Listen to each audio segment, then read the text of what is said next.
Good evening.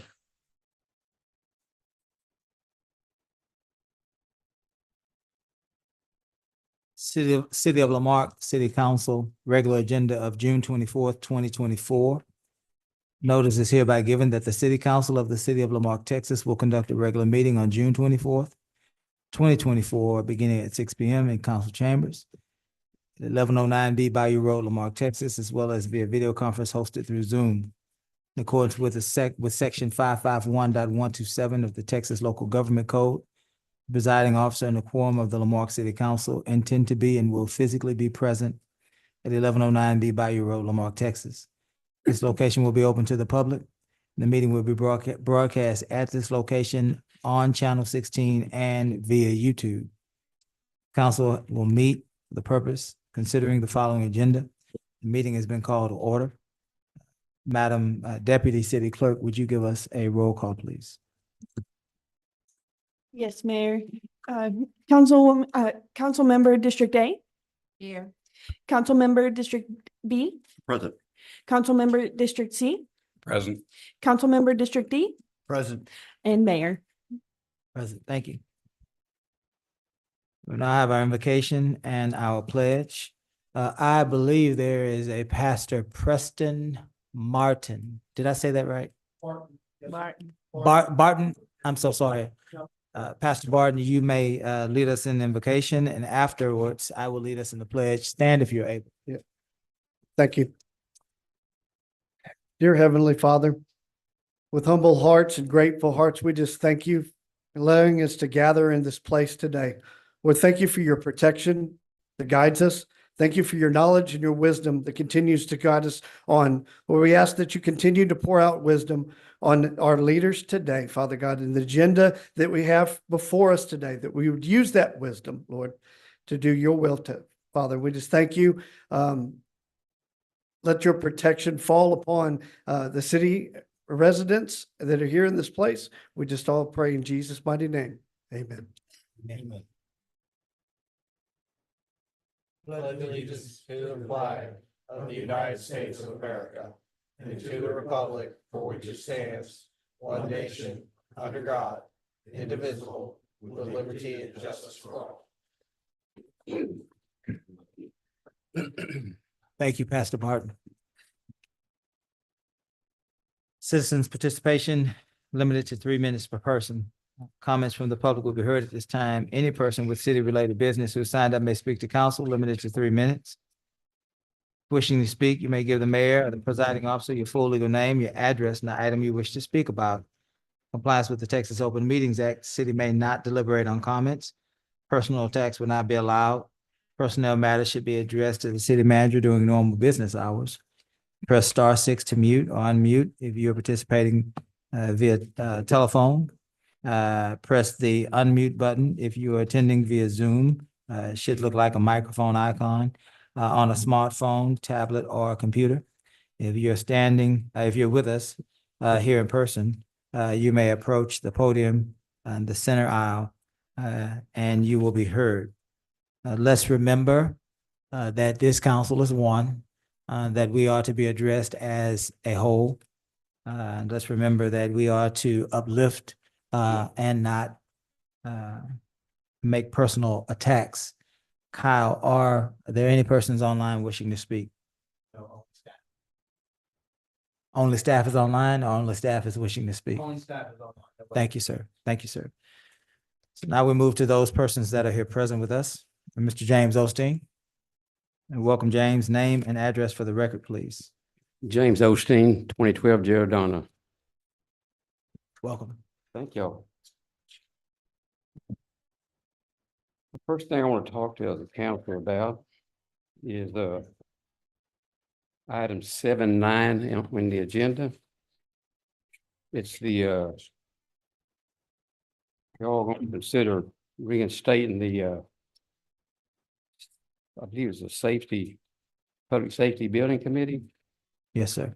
And what I want to bring to your attention is y'all passed the ordinance, ordinance 2021-003. Are y'all going to just ride on that ordinance, or are you going to do a new ordinance? And the reason I ask, if you're going to use this ordinance, it doesn't have the enacting clause in it. Mhm. It says, now therefore be it resolved, and it should say, therefore be it ordained.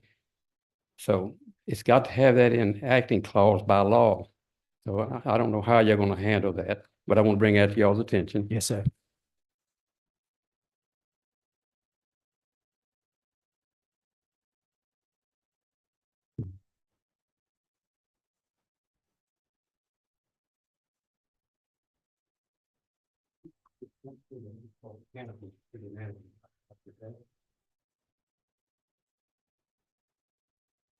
The second item I want to bring to your attention is agenda item 8.7 under the city manager's report, and I'll continue when you get those copies I'm giving y'all.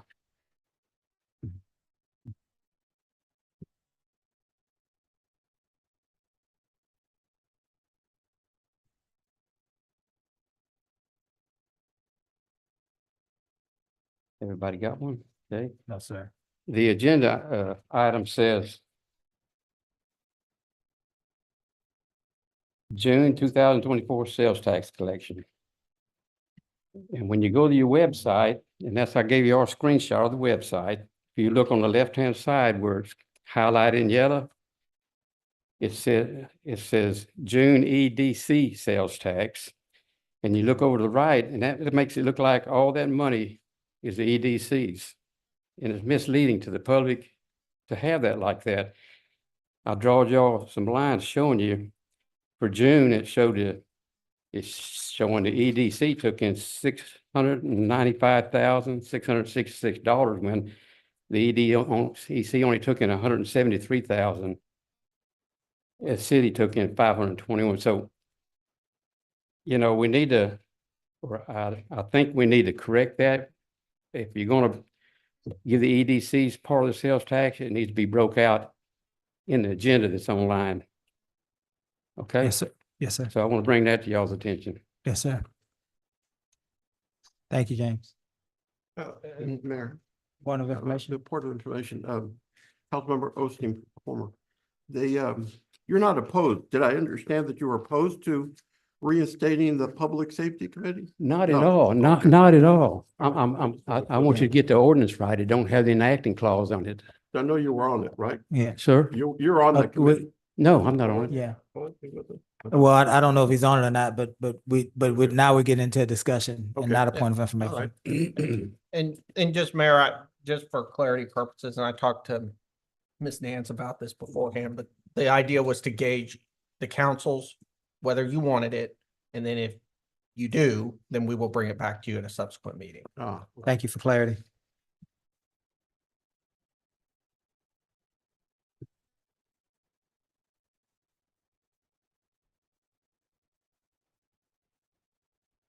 Robert Mistich. Name and address for the record. Robert, welcome.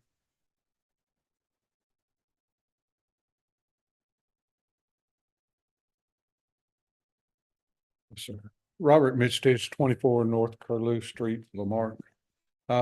Two items. I'd like to get an update from city attorney on the reversion contract proposal that was done to council a couple of weeks ago. Gus is looking into whether or not you can forgive debt in case there's any triggering of a reversion. And that's before y'all can even express your own opinions. And we're looking for that. That's been 2 weeks. You can simply email it, and you can email your response to Mr. Garcia and he can send it. You know, however you choose to do it, but we'd like to get an opinion on that. And because we also need the opinion of council, whether or not it's agreeable to you. And that y'all could share with Mr. Garcia and then he could pass it on. The second one was an update to the June 1st letter that went out to all of Omega Bay and part of District B, which had about a half dozen homes in it, requesting photographs of everybody's house. We're looking for a resolve from that. Mr. Garcia, you had said that you would try to get something by today. we still need that answer as far as we're hearing rumors from FEMA that they have dropped it. We don't know. Ms. Van Staveren's not available. And so we desperately need some feedback. The residents are very restless, as you know. That's all I've got. Thank you. Thank you, Mr. Mishich.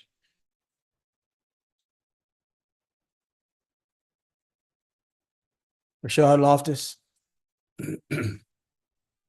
Welcome, Rashard. Name and address for the record, please.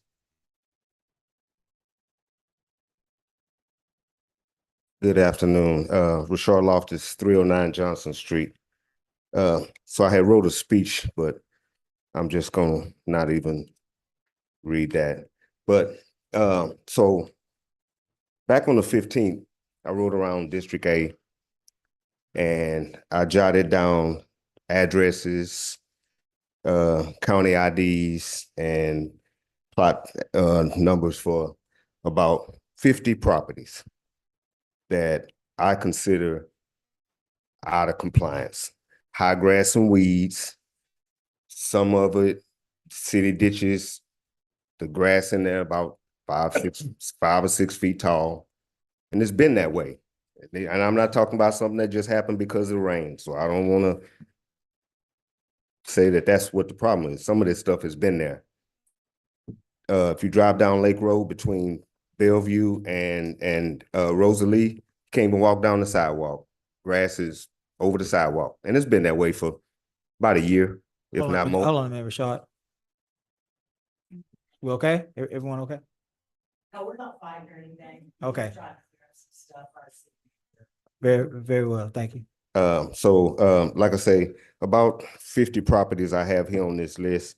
I'll share that with you. I will say that a few of these properties have been mowed in the last week or so, because I've been riding back around, checking and making sure that, it's getting done slowly. But I'm quite sure that some of them ain't going to get done because it hasn't been done. City property had been not mowed for about a year. And so I took some photos and I want you all to see them. And I'll be going back, taking a look. So what I'm calling this is part 1 of District A. I'll be going to the part 2 here real soon. And when I leave District A, I'm going to Mr. Ross, your district.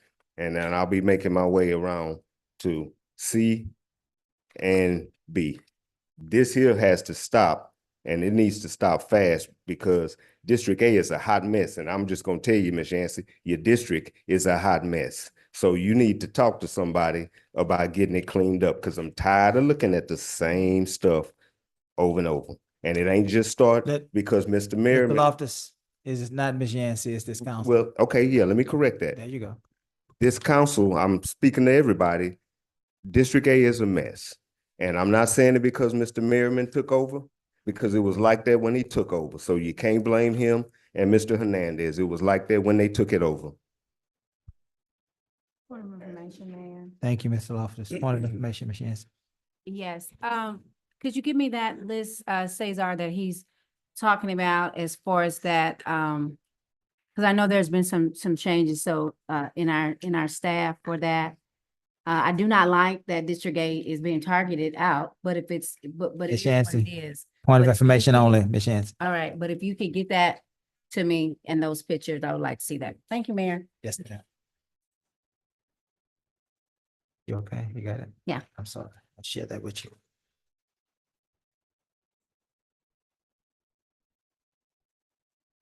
Carl Beard. Welcome, Carl. Name and address for the record, please. Paul Beard, 5511 Evelyn Street, Texas City, Texas.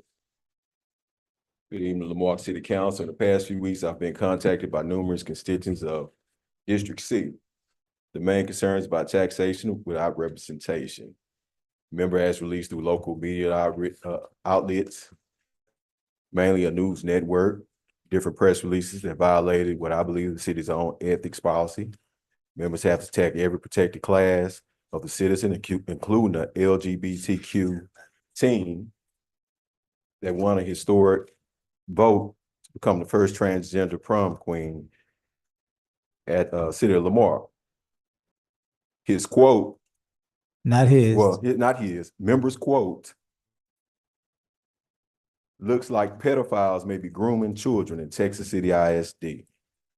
Juneteenth weekend, religious, prayer march down Cedar Street, characterized in our phrase, gang members, racist, local mayor, crib leader, henchman, called a sitting board member racist with a political agenda, has requested information of neighboring cities' mayor, and I quote, no more male on male pictures, posted a pile of fecal matter in reference to that mayor, questioned recent hires of neighboring cities, has a gripe on social media posts about All-American City Award, about issues that are well within members' reach to actually get solved via a call maybe to the city manager.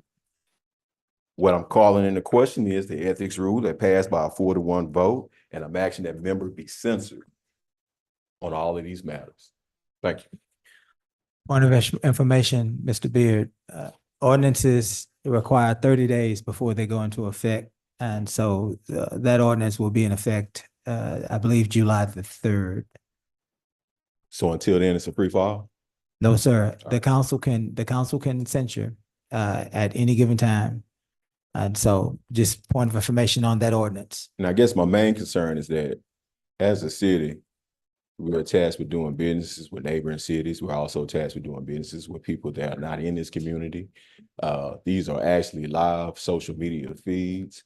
If I'm someone that wants to come and do business with an all new American city, and I see a sitting member actually criticizing the cities about duties that he actually can handle within his own offices, I think I kind of think twice about actually coming to the city. I know we may or may not do work with the mayor over in Texas City, but if a package is actually presented to him, you say a business opportunity, and in that package, we may get auxiliary businesses that actually support that business. Yeah. Me as a business owner, would I necessarily want to bring a business to the city of Lamar and one of his members is actually going after protected classes of citizens, criticizing the actual school district that services that community? It's a problem. So maybe once the 30 days is concluded, this council will take upon and actually censor that member. Thank you. Thank you, Mr. Beard.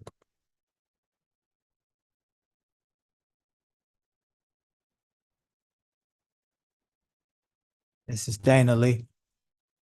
Welcome, Ms. Dana. Name and address for the record, please.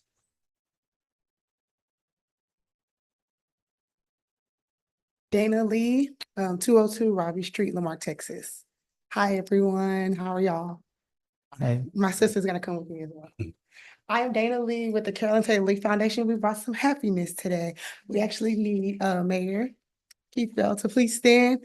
You were nominated as one of our hometown heroes from the Carolyn Taylor Lee Gala on Saturday. And we wanted to make sure that you didn't miss the opportunity to receive your reward because you're so well deserved the honor.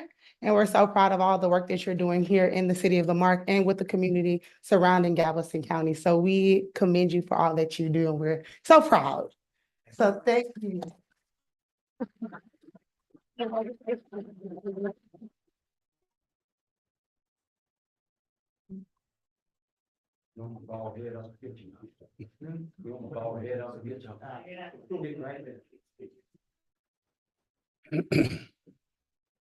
Thank you. And since we have 2 more seconds, what we do in the gala is we recognize, this year we did all men, specifically Black men, because mental men awareness this month. And so what we do is we honor unsung heroes, men that often go unnoticed, unrecognized for the accomplishment. We want you to be able to hear those things before you're in your grave or in your obituary where you can no longer hear them. The Carolyn Taylor Lee Foundation is really big about supporting the families in Galveston County. We had Councilman Yancey last year as one of our guest speakers, and she did so well. And so we wanted to continue that legacy that our mom left because she was an unsung hero here in Marque, and we think you're one as well. So thank you. Thank you. Thank you. Thank you for all you do. I want to thank the Lee family for this honor. I wish that I could have been with you, but as you can tell today, I'm a little bit under the weather. And I've been struggling with that. Had it not been for that, I would have been there with you. Certainly, I look forward to working with you all in the future and collaborating on all sorts of issues that will better our community and also issues that will bring to light the hard work of your family, the dedication your family has had to not only this city, but this region. And so again, we thank you all for your efforts, and I thank you all for this award. Let's give the Lee family a round of applause.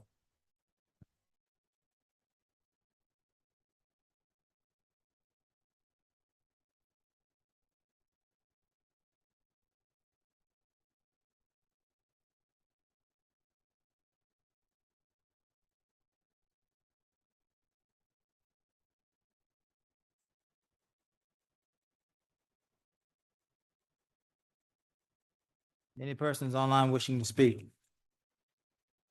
Kyle? Nobody, that's signal. Signal. There's. I'll take this one.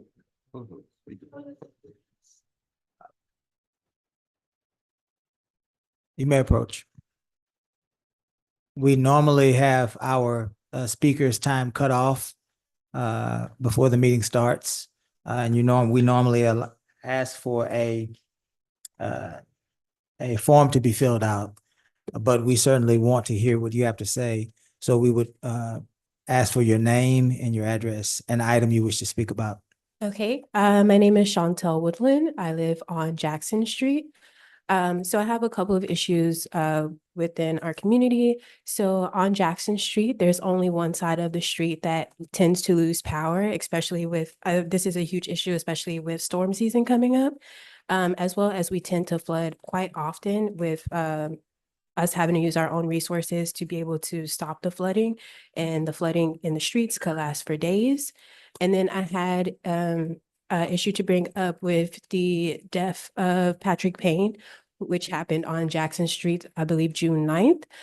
He was in a motorcycle accident and he was left in the street for 3 hours before they were able to move his body, yet there were still medics and the police on the scene. And I thought that was just kind of cruel for the community to have to watch one of our own lay in the street for 3 hours while there were people there who could have moved his body. And those were my 3 points that I wanted to bring up with the council. Yes, ma'am. Ms. Woodland, I know you've heard us talk here, but we're actually making points of information. Normally, we can't respond, but we certainly feel your pain as it relates to the issues that you've mentioned. Thank you for that. Excuse me, for the record, I'm gonna ask Ms. Casey to please get her information.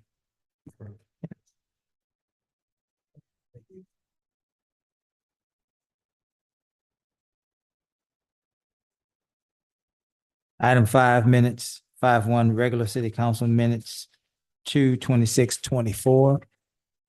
5-2 regular city council minutes, 1/22/24. I will entertain a motion to approve those minutes. So moved. Is there a second? Second. Are there any corrections, additions, or omissions to these minutes? Hearing none, we'll call for the vote. All those in favor? Aye. Any opposed? Old business items presented to the council for discussion and possible action. 6-1, proposed ordinance adopting the 2024 water conservation plan for the city of Lamarque, Texas. Mr. Garcia, do you have something that you would like to add to this discussion? As Rick comes forward, this is the item that we had to bring back to you for additional discussion if necessary. We've made all necessary tweaks. I do know that he's present. I believe our city engineer is also present if any questions are necessary. Is this a time sensitive ordinance? Is this ordinance time sensitive? Yes. Come on up, Jen. They're due every 5 years, so this is a 5-year update. It was So- actually due in May. So let the record reflect that as presider of this meeting and presider over this agenda, I have asked this administration to present to council ordinances on the 2nd meeting of the month and resolutions on the 4th meeting of the month. This is the fourth meeting of the month. And yet there is an ordinance on this agenda. Proceed. Yes, this item, I think we brought this item before the council in a draft format. And we've made some minor changes, updates to some data within the plan. So what you have is the final draft before you. Very good. Does anyone on council have any questions for administration as relates to item 6.1? Any questions? Just a note that I did read it in the items that I pointed out when it did come up previously were corrected, so I appreciate that. And Very good. updated. Any other questions, comments? Hearing none, I will entertain a motion. Move for approval. Is there a second? Second. Any further discussion? Hearing none, we'll call for the vote. All those in favor? Aye. Any opposed? Madam Deputy City Clerk, is there some sort of numbering system that you'd like to associate, attached to this, this ordinance? I do not have that at this time, but I will make sure that council is updated as well as the public. We will make sure everybody is up to date with that new ordinance number. Mr. Already. There's no ordinance in this agenda packet of any kind. Mr. Garcia? Mr. Garcia? We need an ordinance number associated with this ordinance. I hear you, James. I hear you. The council's already voted. I hear you. Thank you, Rick. Before the meeting adjourns, Mr. Garcia. 6.2, bid award. Awarding a construction bid award for the Mahan Boat Ramp Project to Lucas Construction in the amount of $481,839. Mr. Garcia. Mayor, this is a grant that was brought through Texas Park and Wildlife. It is a grant that was sought dating all the way back to beginning of 2022. It was funded for this specific project through the Texas Park and Wildlife. Approved, went through Parks Board, came through you. RFP was released. Now it's time to award so we can commence the actual construction part of the project.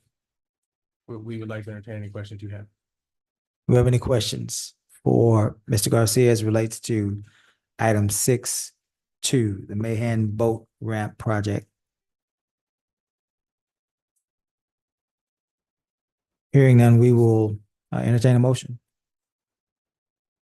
Move to approve. Is there a second? Second. Any further discussion? Hearing none, we'll call for the vote. All those in favor? Aye. Any opposed? Item 6.3, Water and Wastewater Impact Fee Study, 2023. Acknowledging receipt of the City of Lamarque Water and Wastewater Impact Fee Study, excuse me. Mr. Garcia. Thank you, Mayor. I see that our engineer, Brent, is here and Den is here as well to take on the discussion on this item. Council, this is an update to the water wastewater impact fee study. This is a 2023 update, which had been presented to council before. We're just presenting the final version of this. There were some questions that were asked, some corrections that were made to this. So we're bringing it back to council for approval. Thank you, Brent. And also, I just want to note that the amount in the impact fee is a recommendation based on the data that we had in the study. However, it's up to council what they would like to charge as the changes to the impact fee. Very good. Council, do we have any questions for Brent on item 6.3? Mayor, just to be clear, you didn't make any recommendation as to changes on the impact fee, correct? No, just the amount, the recommendation is just the amount we're going to charge based on the information that we received from the city with regards to connections and development within the city. Which would make sense because, and correct me if I'm wrong, or Mayor or Gus, because to change the impact fee would have involved action by council, correct? So we had not done that, so we're sticking to the impact fee that we have now. Now, yes, in the- yes, okay. which is, that's what I'm saying. I Oh, presented okay, it before, all so right, I'm not, all right. I yes, didn't, I'm sorry. the statement kind of confused me there. All right. Any further questions or comments as it relates to item 6.3? I will entertain a motion to approve. Is So moved. there a second? Second. What, Yes, sir. I just want to add that, the impact fee from the previous years, there's a difference in the fee in this study, which I'll already present. I just want to make it known and Right. make everybody aware of it. That's all.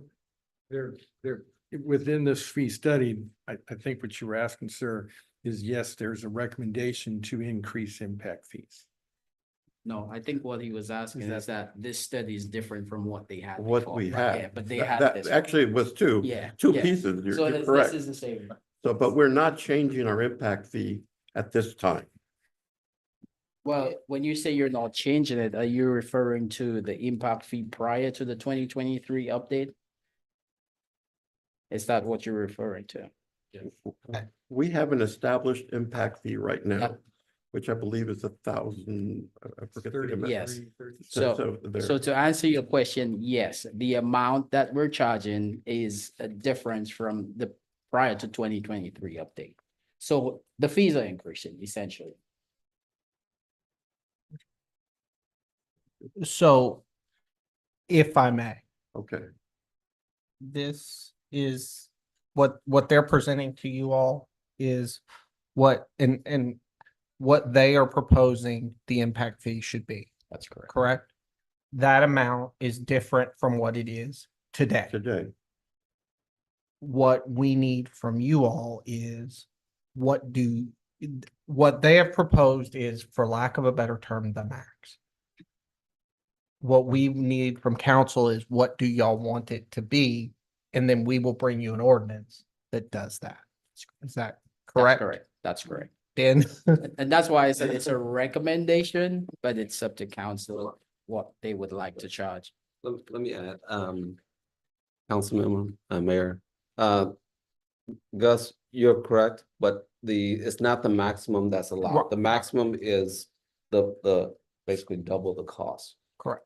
In order, the state statute allow to recommend basically 50% without a complete audit of all of your financials in order to be above the 50%. So what we're recommending is just right at the 50% level, similar to what was previously approved, which was 50% of what. If you decide to increase above that 50% mark, it does trigger auditing requirement in order for justification of that amount. So most cities adopt right at the 50% level of what the study calls for. Yeah. Also, this is, let's set the table and bring clarity. This is only acknowledgement and receipt. That's what we're talking about right now. Later on in this agenda, there will be a proposed resolution that talks about setting a public hearing date, and that at that time, we might be able to have a discussion about the actual fees. Correct, yes. That would be council's opportunity to hear from the public, and then after council reviews this, after the public comments, then we would, subject to you all's direction, provide you with an ordinance that This is only acknowledging and receiving it. Correct. This is not council acting on it in any other way. no, Mayor. Very good. I still. Go ahead, Joe. Merit another. If we're going to make any changes on the impact fee, and maybe it's a discussion for the other item, but just let me know if it is.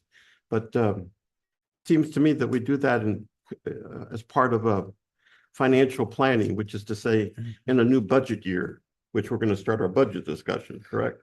And so we start with a new year and not to do it before our new budget year.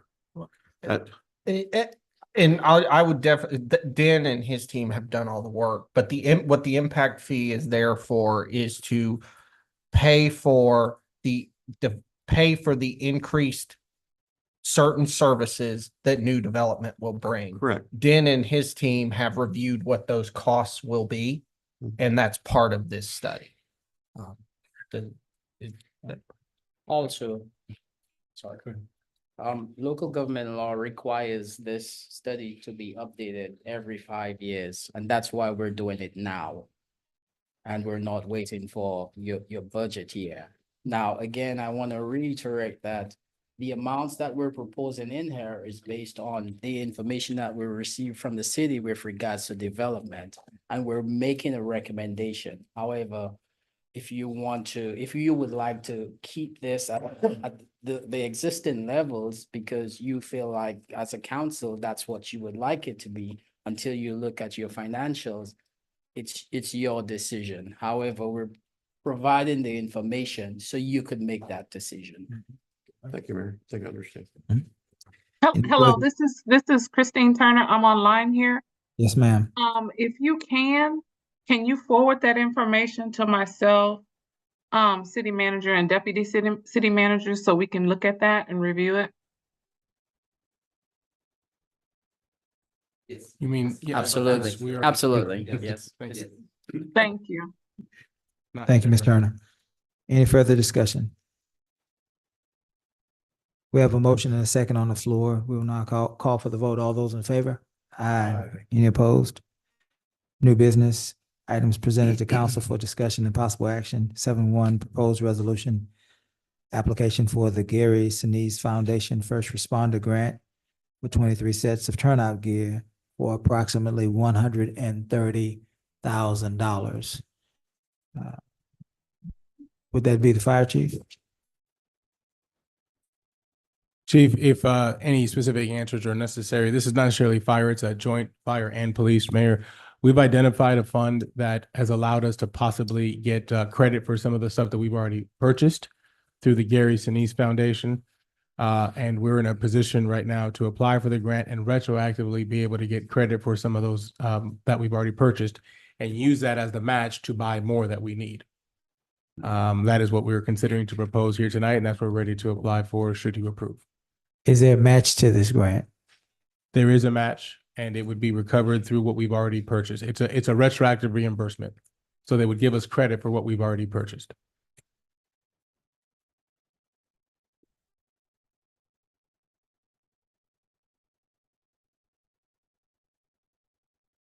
I believe our community has noticed, Mr. Garcia, that we are constantly asking for approval for grants, and that those approvals have associated with them matching funds. And it's starting to ruffle the feathers of people in our community, because there is no way that we have proven that our budget can accommodate all of these matches as they become due. Talk to us about the need for this grant, Chief.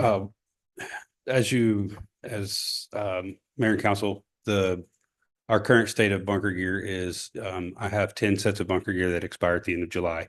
So I will have 10 firemen that are going to be without bunker gear to fight structure fires. Because as the NFPA says, our bunker gear has a 10-year shelf life. Well, the first set of bunker gear that we purchased was the black gear that we bought in 2014. We have gone, I believe in 2018, we bought 15 sets, and in 2020, we bought 10.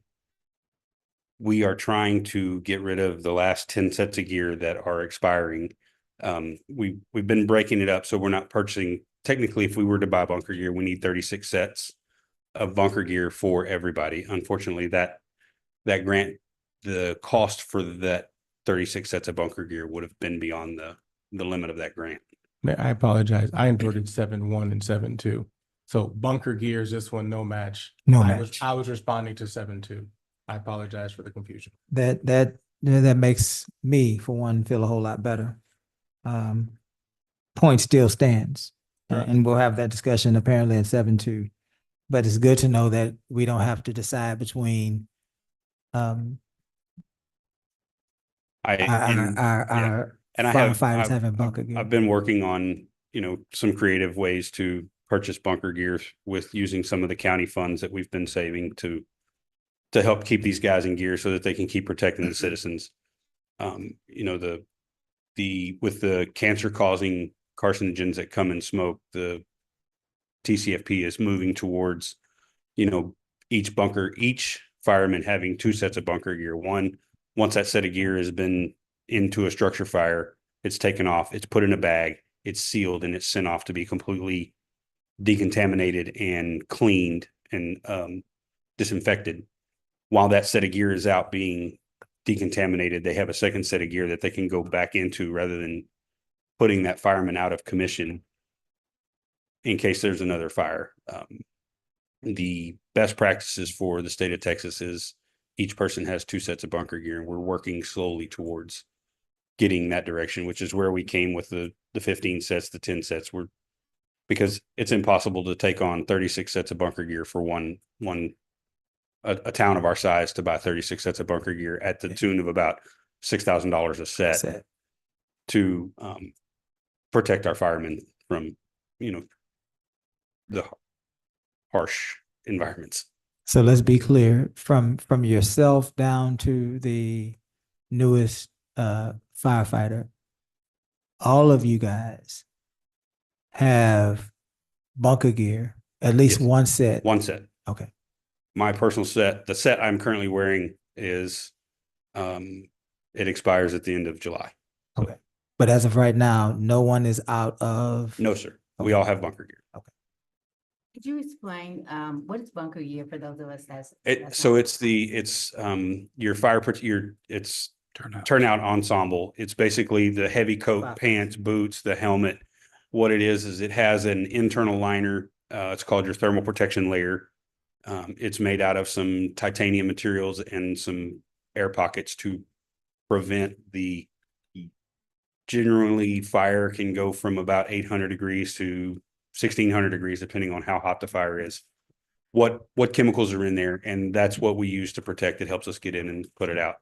Unfortunately, those things, they're cloth for veteran, and they soak up contaminants, carcinogens, and the Fire Commission and NIOSH, which is the National Institute for Health and Safety, has been doing studies that are showing that that gear, when I first became a fireman, when Mayor became a fireman, it was the thing to have your gear, charred and black and nasty and covered in soot. And it turns out that's one of the leading causes of cancer in our fire service, and is actually starting to get linked to line of duty deaths. So we're attempting to, as the service evolves, 100 years of doing things the wrong way because of tradition, we're trying to get ourselves out of that tradition. That's why you don't see typically most of your firemen don't have, a dirty helmet or, dirty bunker gears, because they're very proactive about cleaning it because of the cancer causing carcinogens that come in soot and products of combustion out of the smoke. So, and it stays in that stuff, and it doesn't matter how many times we can clean it in the bay in our gear extractors. The safest way to do it is to seal it, send it off to have it independently done by the manufacturer so that it stays in spec. Thank you. Thank you, Chief. Any more questions for Chief Merriman?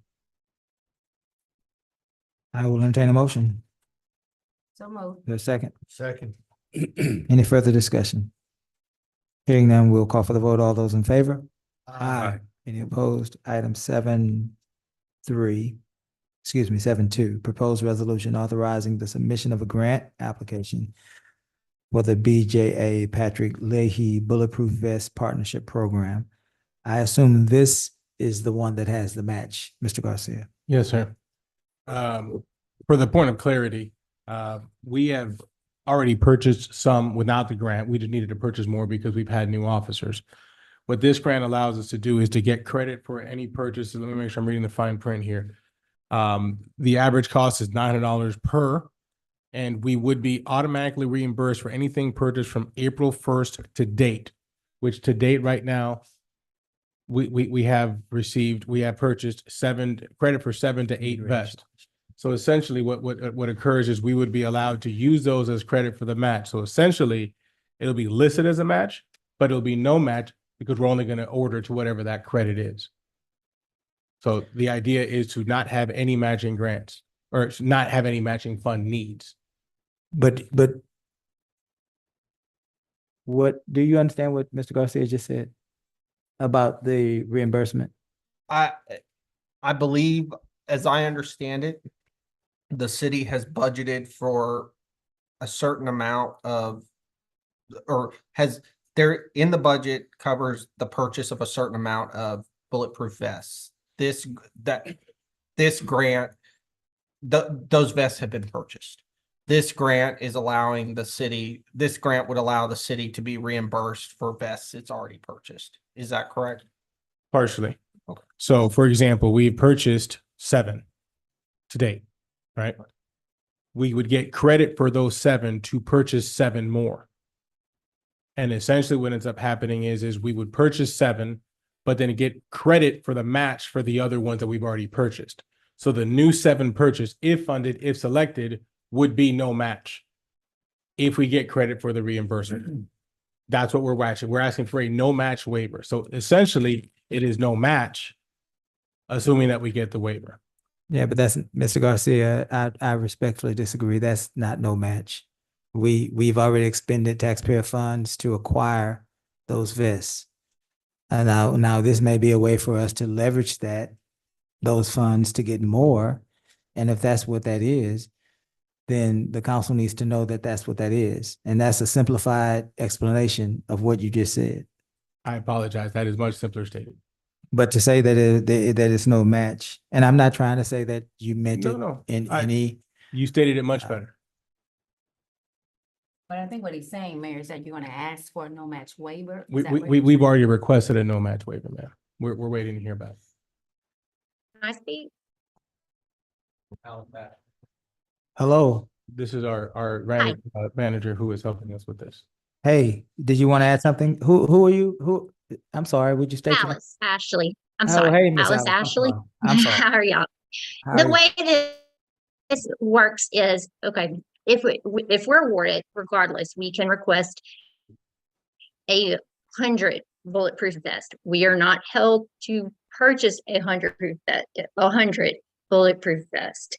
However, we have through August of 2026 to purchase such vest if we want. The ones that we have purchased currently up to April 1st till now, we will still be reimbursed 50% out of pocket.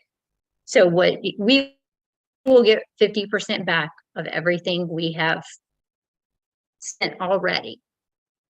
I have put in for a waiver for it. We will not know if we get the waiver, but at a minimum, we will be reimbursed 50% of what we have paid out of the allocated budget. Thank you, Miss Alice. That's a wonderful explanation.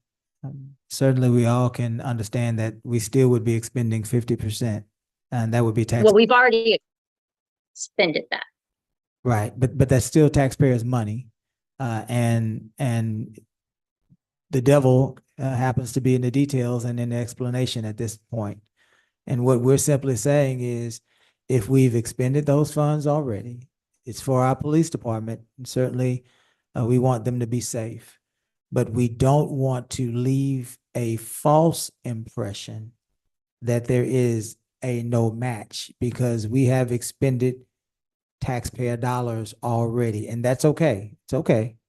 We're simply saying we don't want to mislead the people. That's all we're saying. Understood. I'm just trying Yes, ma'am. to say we will be reimbursed for those. Yes, ma'am. I appreciate that. 7-2, Council, do we have any questions for the administration or even for Chief Argon as it relates to 7.2? Hearing none, I'm sorry, Ms. Yancy. He's sitting. Chief Aragon, would you approach, please?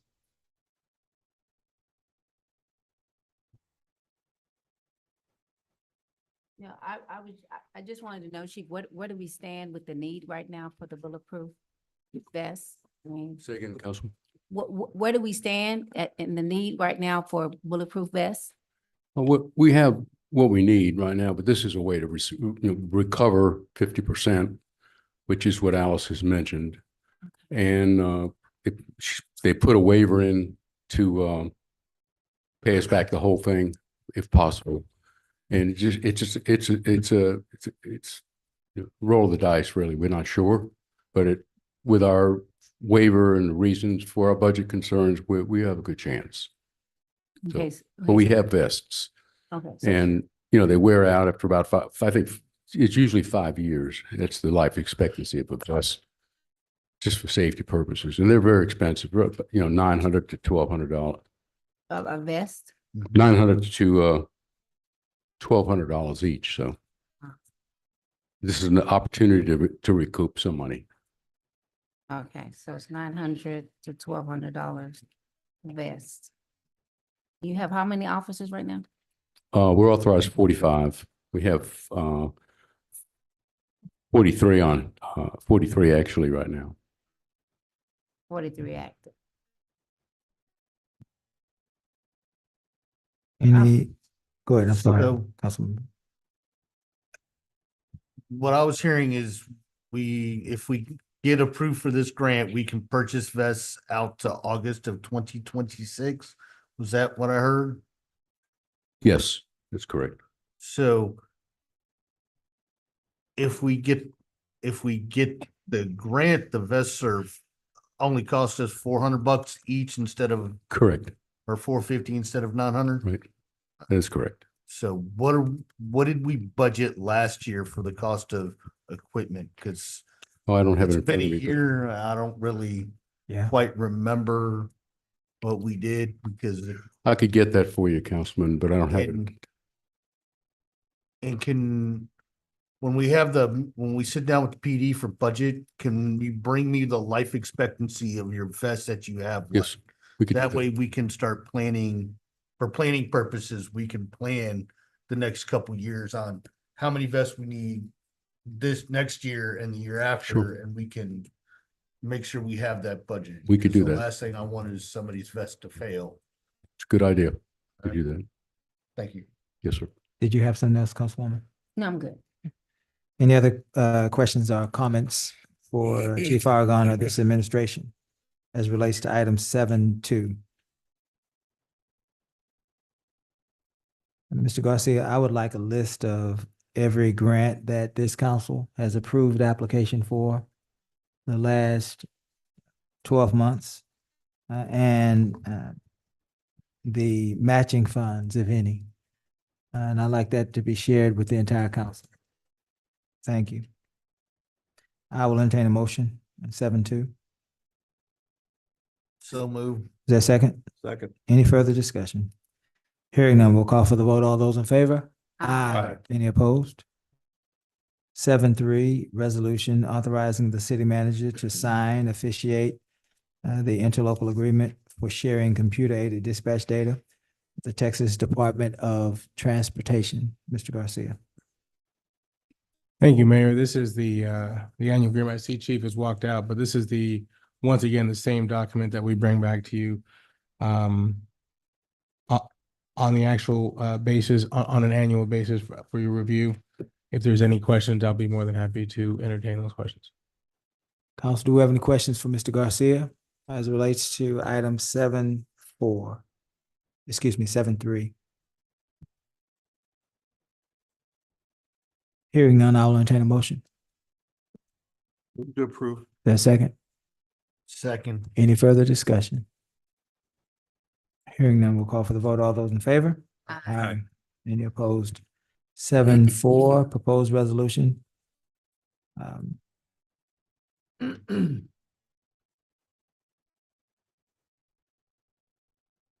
Point of order, Madam Deputy City Clerk, we now have an ordinance that needs numbers as well as items 7.1, 7.2, and 7.3. Thank you, ma'am. 7.4, proposed Mayor? resolution. I do have ordinance, I'm sorry, both the ordinance number and the resolution numbers. Proceed. The ordinance number would be 24-0010. However, our attorney has informed me that we should probably table this as we do not have the ordinance attached to this agenda. We can still keep a number, or if you'd like to have it tabled for the future reading of this particular ordinance, where it would be attached to the agenda, where we would actually have everything in writing. We do not have that present today with our agenda. The ordinance number's not gonna change, Mayor. She can give you one now. That's fine. Sorry. No, I'm that's not trying to fine. make this any No, more no. complicated. I just was informed to potentially table it, but we do have an Yeah. ordinance number available, and it would be 2024-0010. And the issue I have, Madam Deputy City Clerk, is that the council has already acted on it. Okay, And so if you are suggesting that the council unwind that action, it's going to be a frustrated council. I And then we're understand. going to get into all of the issues that we're having with presenting, deliberating on, and passing simple ordinances. And I don't think that that's a discussion for today, being Yes, that you Mayor. are filling in. Right. Absolutely. Yes, Yeah. yes, Mayor. I absolutely understand and agree. Yes, ma'am. I think that saves you. And I and do that's- have resolution numbers as well. On item 7.1, we have resolution 2024-0037. On item number 7.2, it's the resolution number is 2024-0038. On resolution item number 7.3, it is resolution number 0039.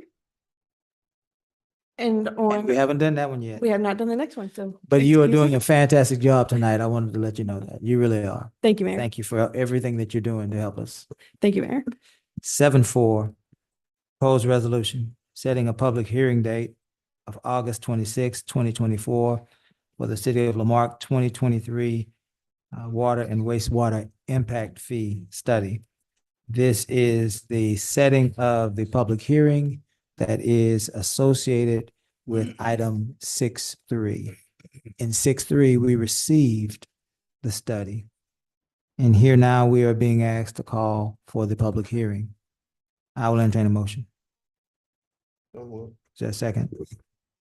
Second. Any further discussion? Hearing none, we'll call for the vote. All those in favor? Aye. Any opposed? Madam Clerk. The resolution number for item 7.4 is 2024-0040. Thank you, ma'am. 7.5, social good grant agreement. Authorizing a grant agreement with local policy lab for voter participation initiatives. Is that a Mr. Pritchett? Welcome, Mr. Pritchett. It's to my knowledge, this item is pulled for the evening. Due to the fact of the documentation that is attached is not the most updated. Through correspondence with local policy lab and all of the above. So we're gonna go ahead and pull that to give it updated so that we're not trying to pass y'all information. It's not time sensitive or anything like that. Is there, and you may not know this, is there a match, a local match? There is not. No, sir. No, sir. Thank you. What's, yeah. Let's move past 7.5 and move to 7.6. K9 is for cops. K9 is for cops, or K9s for cops. Is that how it's? K9 for K9s for cops. There you go. Excuse me. Accepting a grant award from K9s for cops for a single purpose arson detection K9. Is that you, Mr. Merriman? It is. May approach.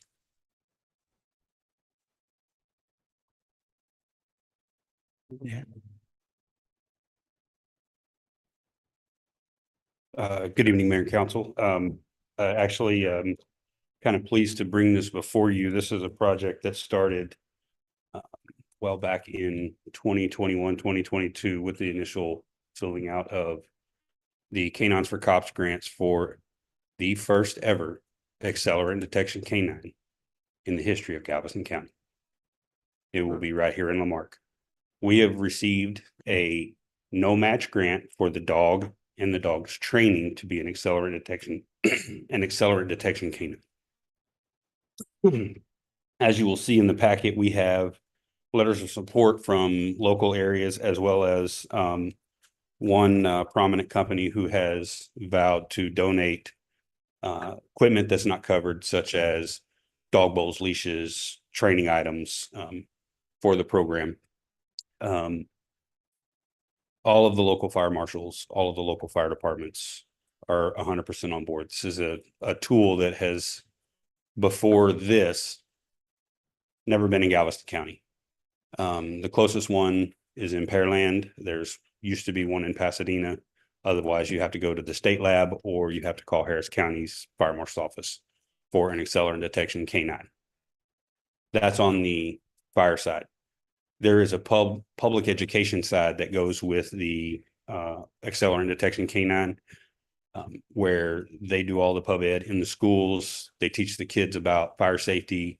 The kids get to interact with the dog. This is not a bite dog. This is not a police dog that is going to go out and be aggressive or be a bite dog. This is a dog that is trained to sniff out accelerants and help determine the cause and origin of fires, as well as teach children about fire safety. We are also in talks to have the dog dual certified for GSR so that he can scan lockers in the schools for guns and ammunition. He can also help the police department when there's a shooting come out and detect shell casings. What it does take from the city is we have to assign the dog to a handler. We have a canine, we have a deputy fire marshal who is accepted the responsibility of taking this canine on and becoming his handler. So what we had to do was we had to outfit the vehicle that we already have for his vehicle had to be outfitted with a kennel. That is, and any of the training, there would be some payroll for him to go to training. Other than that, that's the only match that, it's not really a match. That's the only expense occurred with the dog. Otherwise, the training is covered by the grant for the, and generally Canines for Cops they will grant you the dog and require you to pay for the training. But because of the need in the area and the fact that we've started the process, they have awarded us a full no match grant when it comes to the dog and the training. And what we're here doing is requesting your permission to put a signature on it. We are tentatively scheduled to go pick out the dog on Friday. The dog will start training. The dog and handler will start training in August. Should be available for service mid-September, or early October. Does the dog live with his handler? Yes.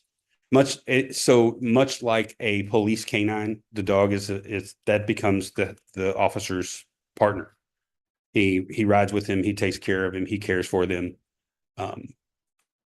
And they live together. Once the dog is retired, then the dog will either, the service life of a dog is about 10 years, 8 to 10 years, depending on health.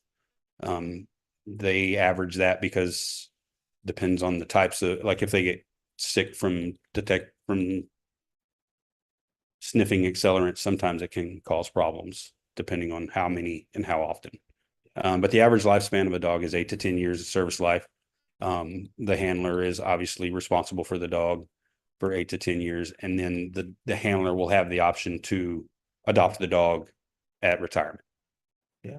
Much like Corporal Best did with Ito when Ito retired.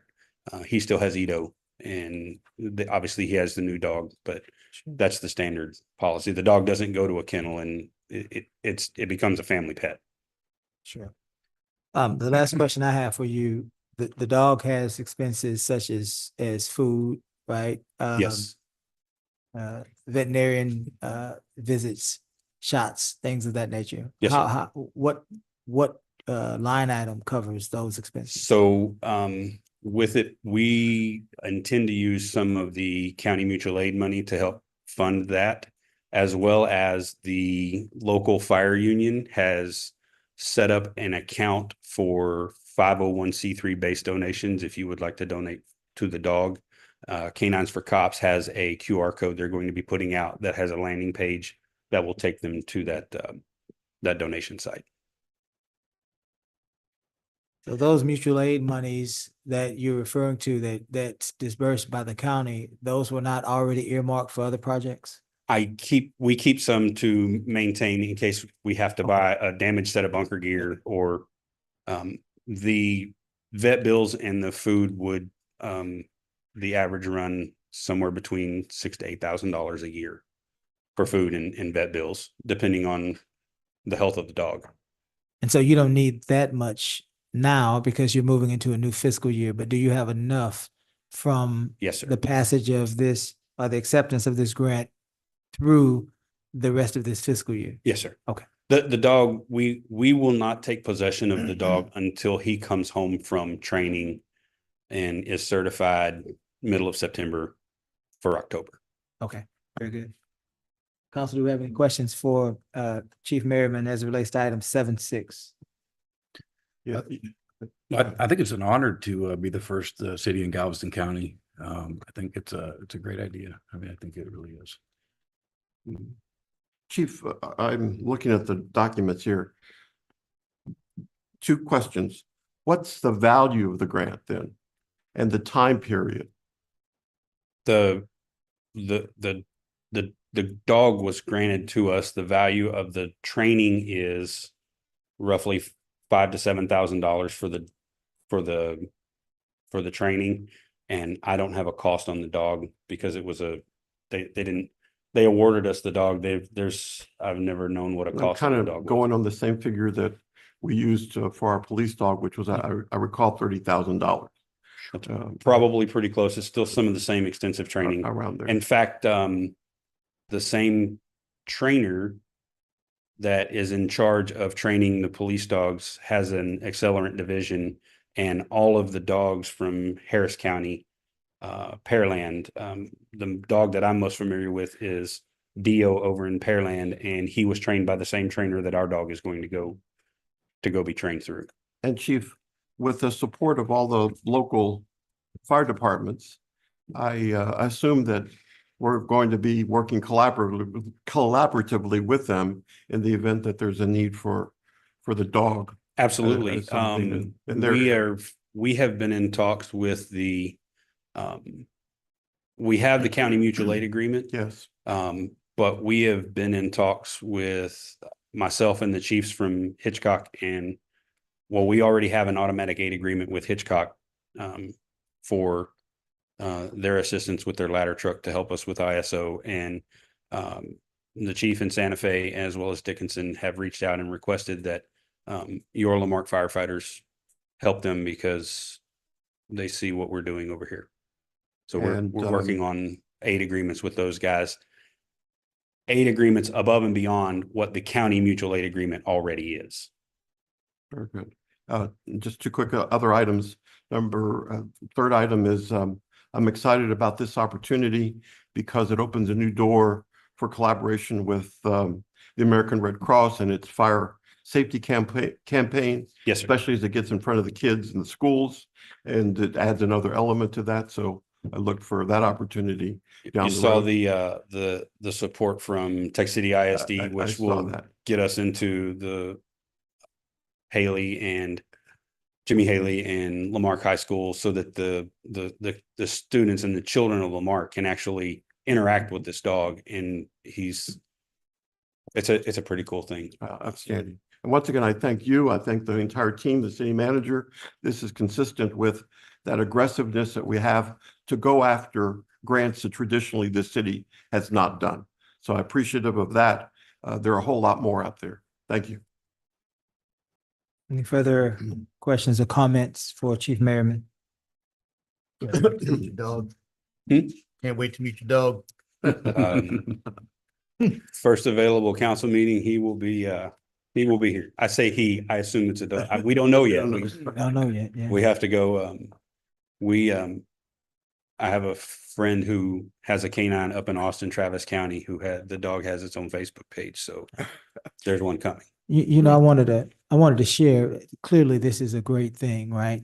It speaks to this small city and our ability to innovate and to be a trendsetter.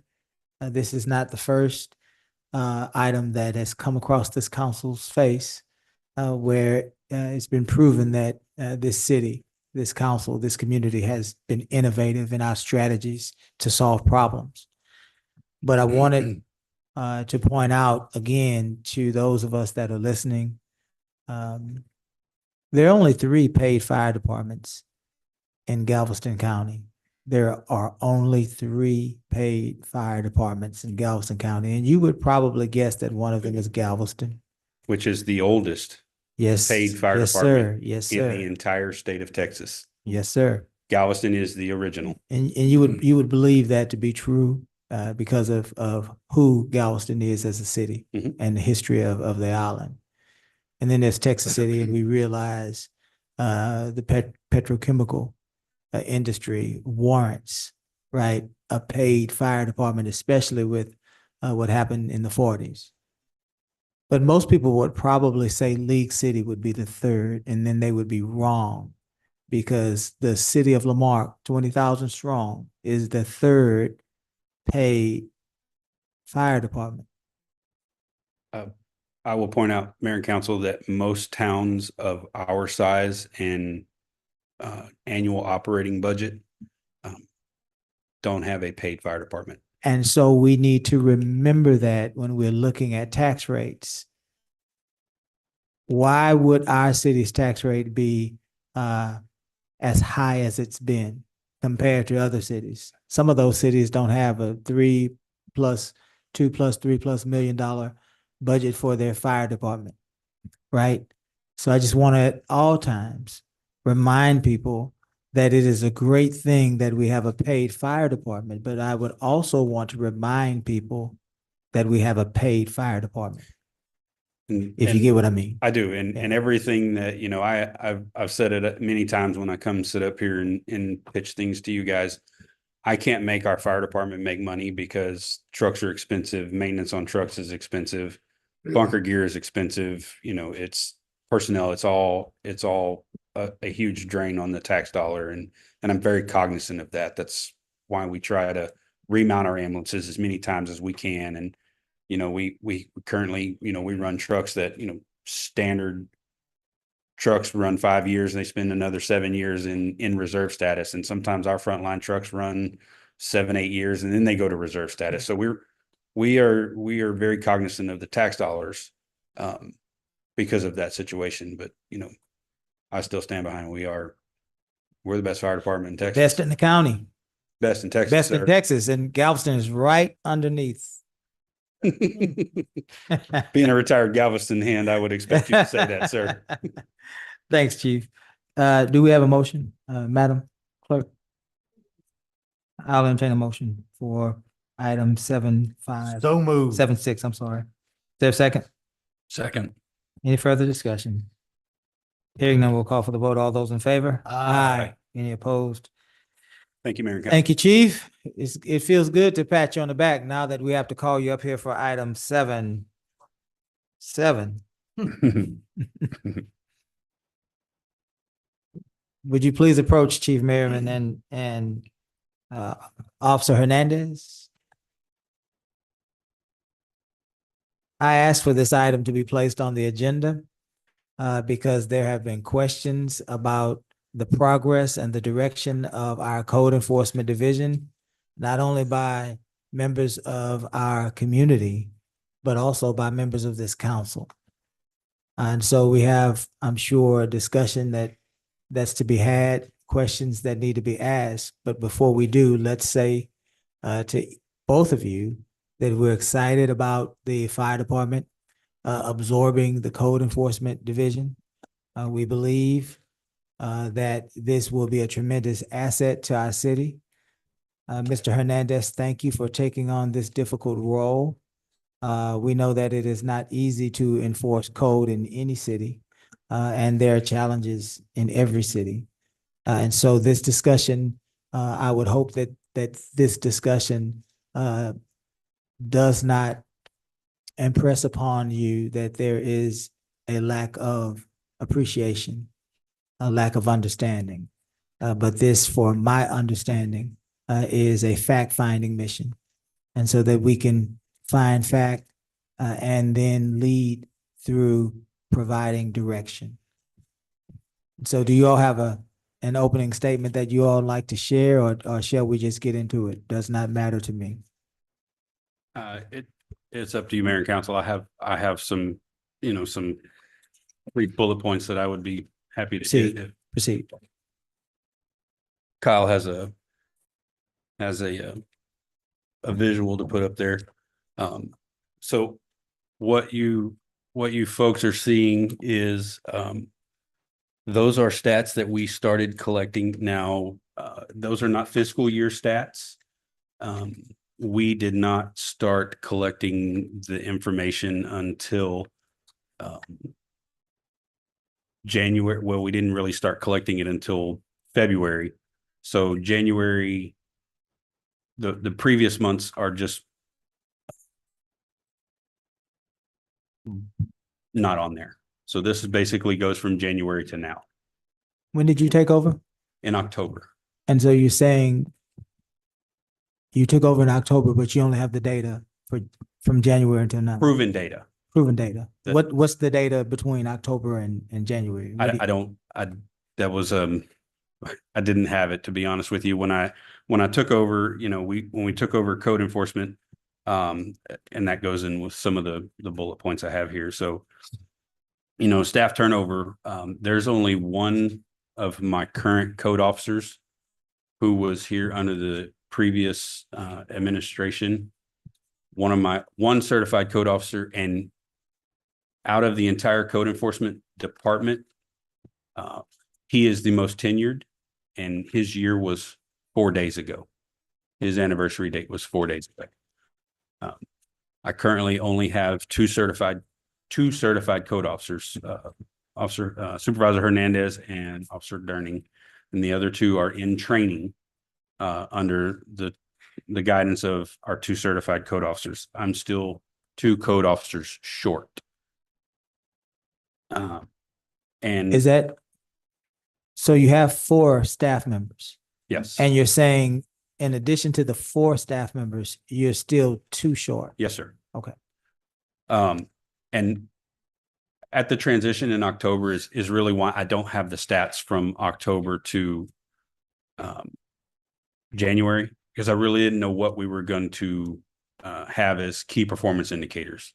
That was these areas are the things that we came up with that we thought the council would like to see. So when you were tasked with absorbing the code enforcement department, what sorts of conversations, meetings, trainings did you have with the administration, members of the administration, with the developmental services director?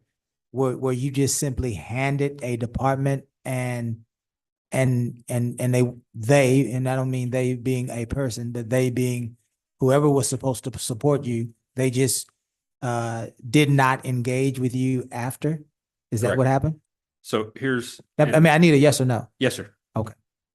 So we were handed code enforcement, and then what I did not know at the time that came with code enforcement was rental registration permits, game room permits, chicken permits, itinerant vendor permits, garage sale permits, or anything in SmartGov. We haven't had any training in SmartGov. We've had to figure out how to do between our code admin, Officer Hernandez, and a couple of my tech savvy deputy fire marshals. We have literally figured our way through SmartGov to figure out how to issue these types of permits and just make it happen. And you've never used SmartGov before? No, sir, I haven't. Nobody in your organization had ever used SmartGov before? Only the only person who had used SmartGov prior was the code officer who was here and the code officer that was in training. That so I have two that were prior. One was hired in, You mean people that are here currently? yes, the two that Were they here? And so one of them was a holdover from the previous yes, sir. And supervision. and he's been here barely a year. So, and as far as we've attempted to call SmartGov to get training, and we're still hitting a roadblock with getting somebody to train us in SmartGov. You attempted to call SmartGov. Yes. You didn't get a sufficient reply. No, sir. Did you then speak to your supervisor about that? I did not. That's my fault. I did not move that up. Did you review the contract to see if, in fact, SmartGov was by contract obligated to train? Mayor, to be honest, I didn't even think about reviewing that contract. It's okay. It's okay. That's why we're here. You know, that's one of the things I'm gonna take a look at it. Chief Merriman, I thank you and your staff for taking over code enforcement. Remember that. Proceed. Absolutely. You know, and we are certainly not perfect. You know, things that are done by ordinances and our interpretation of the ordinances, and my judgment when it comes to interpreting things is to protect the citizens, protect our people, and protect the city from litigation over us making a bad decision when it comes to interpreting an ordinance. So I spend a lot of time talking to our city attorney over interpretations on ordinances so that we know how to go the right way.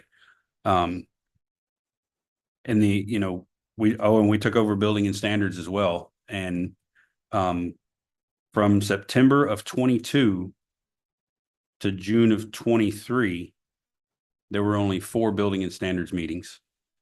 When we took it over, and we started in December having building and standards meetings, and we've had one every month, minus we did not have a building and standards meeting in January because of Mr. Hernandez had a family emergency. So the chair of the building and standards opted to reschedule it for the next month. We currently have 4 old cases on the building and standards committee that are in the process of working themselves out. And we have 2 new ones on there and 2 that are coming before them. And we've had 6 building and standards meetings since since December. And for the entire year prior to that, we only had 4. So we didn't know how to handle building and standards either. So it took a lot of training with Mr. Pennington and a lot of patience by the building and standards committee to help us get through that and navigate it, because that's not an area of expertise that I have, is building and standards. So it's been quite an educational process for me, as well as the rest of the boards and commission. Proceed, Chief. I'm sorry. I said, did you want to proceed? The other thing that I saw that is because I have a different background in my my job description, there was no officer safety accounted for with our code enforcement officers. You know, they expect them to park on the side of the road and grab bandit signs or do cases, and their trucks are not marked. They don't have any reflective decals on them. They don't have safety vests. They didn't have safety glasses. So, you know, they didn't have any type of officer safety initiatives to protect our officers on the streets, from traffic, and 2 from, any type of potential violence. So we've rebuilt the entire department, and we've implemented, officer safety. We've rebranded it. Supervisor Hernandez is wearing the very first new code enforcement uniform that you will be seeing on your code enforcement officers. We actually got that shirt in today. It was very surprising. Are your officers, do they have vests? We do. Bulletproof vests, well, We do not have bulletproof vests. I managed to purchase this traffic safety vest because they spend time out in traffic. Also, when we had the fatality accident on 45 down at the Y and traffic was being diverted, I pulled our code officers in to help us direct traffic, and that spurred us to, these guys are taking the Texas Fire Commission requires a traffic incident management program. Our code officers are going to take the same training for traffic incident management, and if we need to use them for traffic safety, those guys will be able to help us because we're going to put reflective chevrons on the back of their vehicles to protect them from, so that people can see them when they're out stopping to pick up bandit signs and work cases on the side of the roads. We instituted, these guys are wearing body cams to protect themselves and citizens. We are purchasing radios for them to carry in case they need help. Because as it stands right now, if somebody attacks them or they get, in a bind or hurt themselves out on a scene somewhere, they have no way to contact anybody other than their personal cell phone. So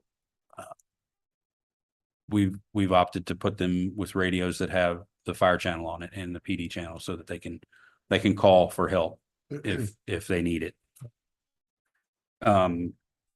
We did see another area that was a problem. Officer Hernandez and our code admin, Ms. Sanchez, have translated all of our code forms into Spanish. We felt that was a little bit more user-friendly for some people. We quickly learned how to do game room permits because there are 15 game rooms and 442 individual machines that all have to be inspected and certified. And outside of life safety inspections and fire inspections, I didn't know how to do the game room permits either, but we got it now. The itinerant vendor permits, food trucks. We take all of that in-house now. We do all of that in-house. Before they would have to go around to get a itinerant vendor permit in the city of Marque, you would have to go to permits, fill out the permit, take it over to the PD, have the background checks done, take it to the fire department, have a fire inspection done on your food truck. We streamlined it. It's all in-house, one spot. You stop at the fire department, you can fill out the thing. Our law enforcement agency does a criminal background check, and we do the inspection right there. So it doesn't take somebody driving all over town to do an itinerant vendor permit. Garage sale permits, that's a little bit tricky. Both of my fire marshals are pretty tech savvy. They're much younger than I am, and grew up in the computer age. And if they struggle to learn how to print out a garage sale permit, I don't stand a chance.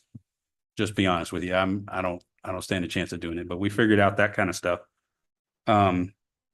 We changed the violation notices and made them red, and you're starting to see in some of the yards that are high grass and weeds. We're not perfect, but you're starting to see the red yard signs that say that this yard is under investigation and we're trying to get them mowed. It's not as fast as I wanted it to be, but. Are you all writing on the sign? Because I got complaints that you're putting stickers on the signs and the rain washes the stickers away. I was not aware that the rain washed it away. So what we do is we use the sign, we write on it in a Sharpie, and then if we reuse the sign, the white sticker, and then we write over the top of it. I wasn't aware. Why are we reusing, and I don't know this to be, I don't know anything about it. Small But why budget, are sir. we We were just trying to save.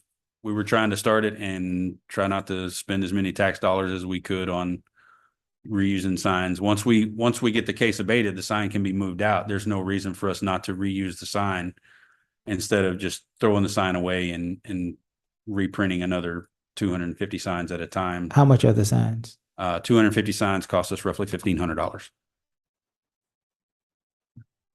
We're just trying to save tax dollars and reuse them where we can.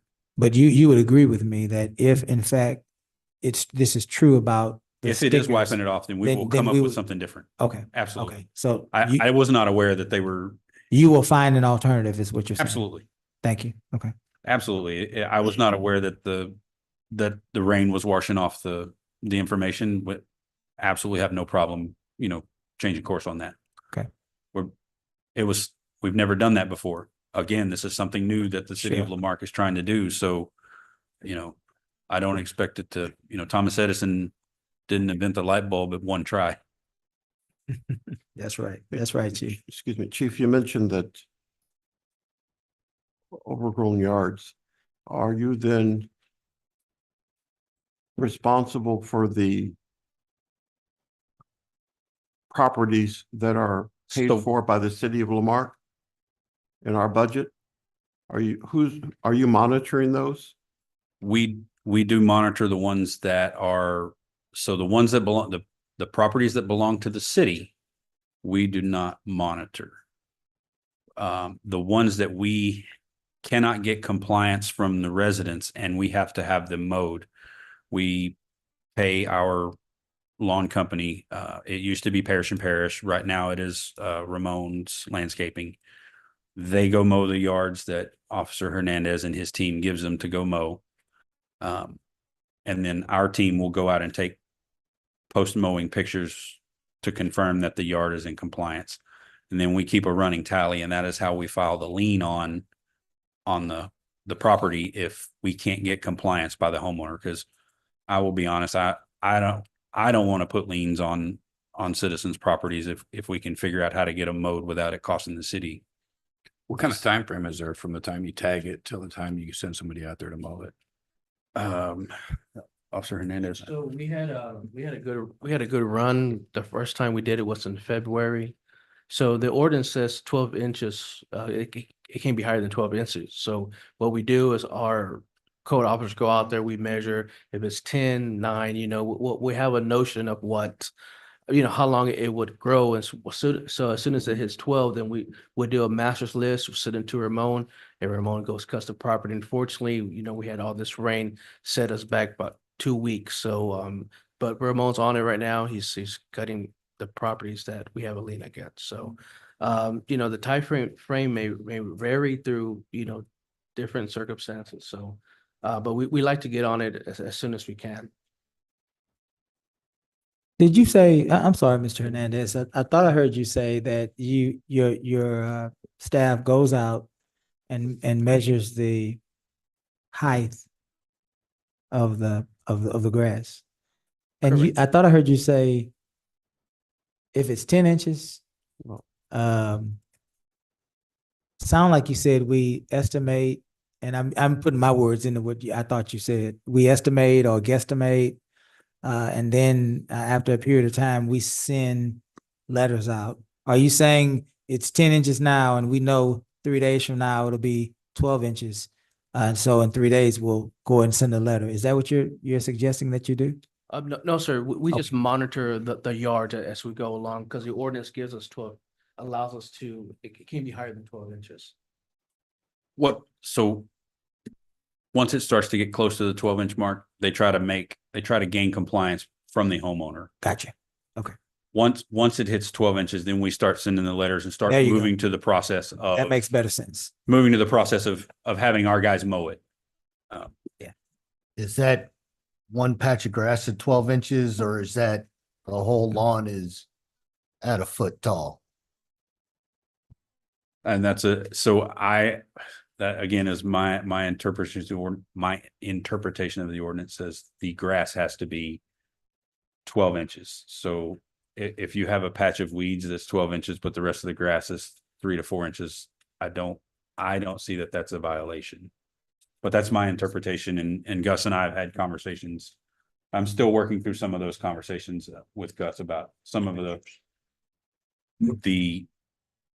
ordinances that are written kind of vaguely. Plus they're, written a while back. Some of them probably should be updated and to give us a little bit more defining guidelines. Sure. Just on you mentioned that you're monitoring the properties that we have a lien on, correct? Yes. And I recall prior to the city manager joining us, that was an issue that came up one budget year because we were not really aware of the whole lien history on many properties. I would just request that, especially since budget season is coming up, that we get updated on a current list of properties that we can put liens on, and the amount that's accumulated as well.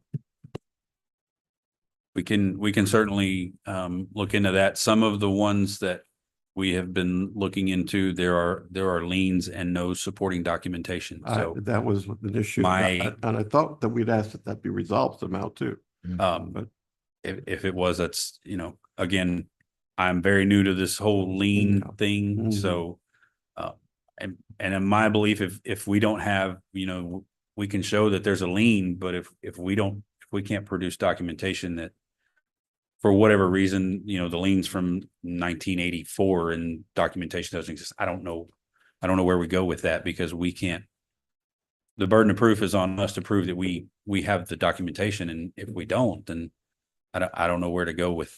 Yes, sir. With that. Couple things, with the stuff that we're closing out, is there any way we could add some type of checks or balances so we're not, maybe somebody gave a wrong address and that one got tagged, but they really meant this address. Well, you close it out, but it was really intended for this address. Is there something we could put in place to where actually our team is supposed to be, if we you should be getting a follow-up. You're talking about the request tracker closeouts. Yeah. We're working on a more informative way to close those out. If we think it's a wrong address, sending you the question to determine whether there is the right address. Sending the citizen to determine if it was the right address, because we're aware that, citizens, they see something and it may have, they may read the address wrong, or it may be across the street. We're working on a better way. When we took over, I didn't like the case closed, send it off. We're just trying to find a more appropriate way to provide the information in the closeout. Like with a case number for SmartGov and an email contact for updates. Because once we close that case out in Request Tracker, I'm learning this, by the way, once the case is closed in Request Tracker, even though it's open in SmartGov, the citizen doesn't get any update once it's closed in Request Tracker. So we've been trying to figure out whether we're going to, if we keep the case open, then they keep piling up and things, we're working the case in SmartGov and Request Tracker. So we're trying to figure out a way to keep the citizen informed of where the case is going, but also not work it in two different programs. Another thing, I want to congratulate you guys because, you have a tough job. Because you're usually dealing with two upset people. One, the complainant, and then the person who's being complained about. So, and that's what I was concerned about, the bulletproof vest, because, tensions can get high. So that's a safety concern, I think, for me as a council person for your department. And much like y'all heard, those vests run $900 to $1,200, and those vests, much like bunker gear, have an expiration date of about 5 to 7 years. The vest that our fire marshal's office wears, it is a 5-year shelf life on those vests. So once the date on those is past 5 years, you're supposed to retire them. If you continue to wear them, the manufacturer doesn't say that they won't stop the bullets, but they say it's not tested to stop them past that. So you could wind up. So let me speak to this. I know you heard earlier, Commissioners Loftus concerns about the District Absolutely. A. And he has been extremely, Yeah. I have 4 code officers to cover the entire city. So Commissioner Loftus is very helpful with addresses and pictures, and this is, he has a picture plus the street. I mean, that he has really gone into great He detail. did provide me with the list that he gave you guys, so Right. we're gonna, So you might want to compare and contrast. So in the request tracker, there was notes that we would get notified. Mhm. Citizens used to get notified. Councilmen will get notified as well when the case closed. So I know request tracker can do that. I would like to see that Cesar come back so we can have that. I would also like to see if in our budget about getting some temporary workers to get this done. Because Mr. Loftus is not the only one that has contacted me. I've had several residents to contact me to say the same thing, that District 8 looks a hot mess. Now, when District 8 looks a hot mess, we look a hot mess. And so I think we do have staffing agencies in town around that can help us catch up, because we do know that was an issue before, right? Parish and parish couldn't do it all, even though they were getting paid for it and all that. We can't have that again. If we see that we're behind and it looks like we're behind, I really think we need to go ahead and clean it up. Because we know it's summertime, but this grass, this is like 20 inches high. I mean, that's just ridiculous, and it's not safe for the children of that community, and it sends a bad psychological message. And I know that you guys I'm concerned about your safety as well, but I'm also concerned about the taxpayers, and they want to have a beautiful neighborhood to live in, and that is unprofessional and unacceptable to me. And we were doing well, and I understand we're in a learning curve, but I would really like this to be done. And sounds like we just need some logistics. I serve with you guys with the building and standards. And we know we've got some issues because I've said it before. Why do you let dilapidated buildings stay for 6 months to a year in Lamarque? And that doesn't happen in Clear Lake. That doesn't happen in Lake City. And so what it is, do we need to have an ordinance or about abandoned buildings? I don't know. But if we're going to be an all-American city, which we are, that's an even higher standard now, right, for us to reach. So I don't want to ever have to get this again, where this is just not 10 pictures, these are like 30 pictures. So that is, I would like District 8 to look like the best district that we have. And right now we're looking like one of the worst with this right here. So if we can, and we know we can find contractors to cut the grass. So we can just get on that. But thank you for it, because it is a lot to learn. That's a lot to learn. But like Councilman Joe Compion said, it's budget season. And if you need more people, this is a time to say, hey, you want it to look right? This is what I'm gonna need. If you want me to do this, we need training. So also I'm hoping that when we get to that point, and we're going to retreat tomorrow, our council. And I know code is gonna come up, and Commissioner Loftus is on Keep Lamarque Beautiful. That's part of his job. I served on that board for 4 years. I understand that's all he does is to make sure we look beautiful. And if he said he's going to A, you can best believe he's gonna go to the rest. So if that's what we need to do to be efficient and effective and professional, let's see what we can do to do that. And since we're finding grants for everything else, let's try to find some grants to cut the grass. And the church said, Amen. So, but no matching grants. so what do we do about undeveloped properties? Properties that are just a lot in the middle of a development? No house, no. Is it required to be cut to a minimum of a foot? yes, sir. All grass is required to be cut. 12 inches is the ordinance. And if it's an empty lot where a house has been torn down, then we have to find the owner, or we have our mowing company go mow it so that we can put a lien on the property. I think you might want to check that ordinance out about undeveloped properties. Chief.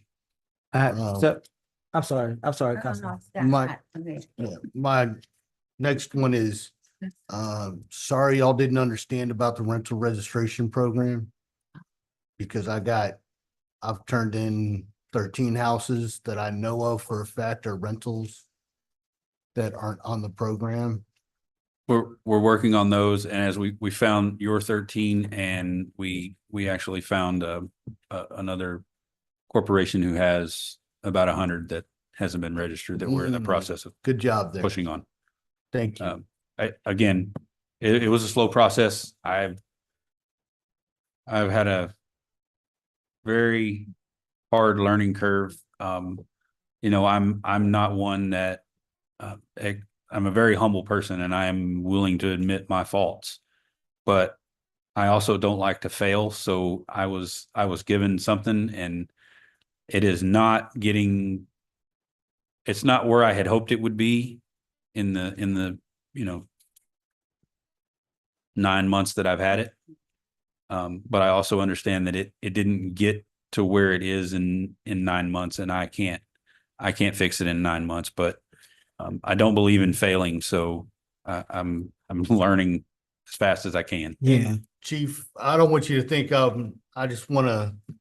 No, I again, like the mayor brought up about the contract with SmartGov. Like I didn't even think to look through there and see if I can push the button to make them come train us better. I didn't even think about that. So And when I see these guys out, especially if they're over by my house, I've stopped Officer Hernandez at least twice by my house on Avenue D and Second and said, "Hey, just wanted to know if you looked into this one yet," or "Hey, what's going on with this?" And always gets back to me. I just want to make sure that code is getting up to where it should be.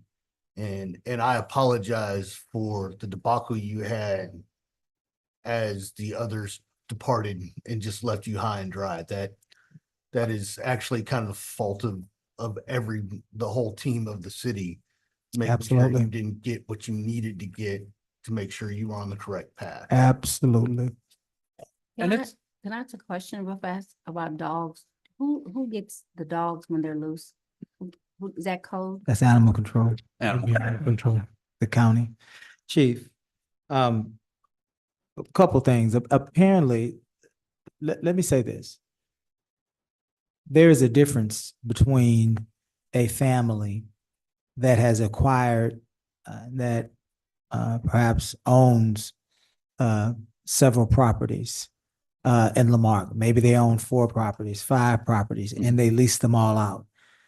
There is a definite difference between those types of multiple rental properties as it relates to corporations owning over 100 rental properties in a community. yes, sir. That is a for-profit organization. One is perhaps a family, right? Mhm. Trying to maintain and reap benefit from their hard work. We do not want to inconvenience those types of multiple property owners.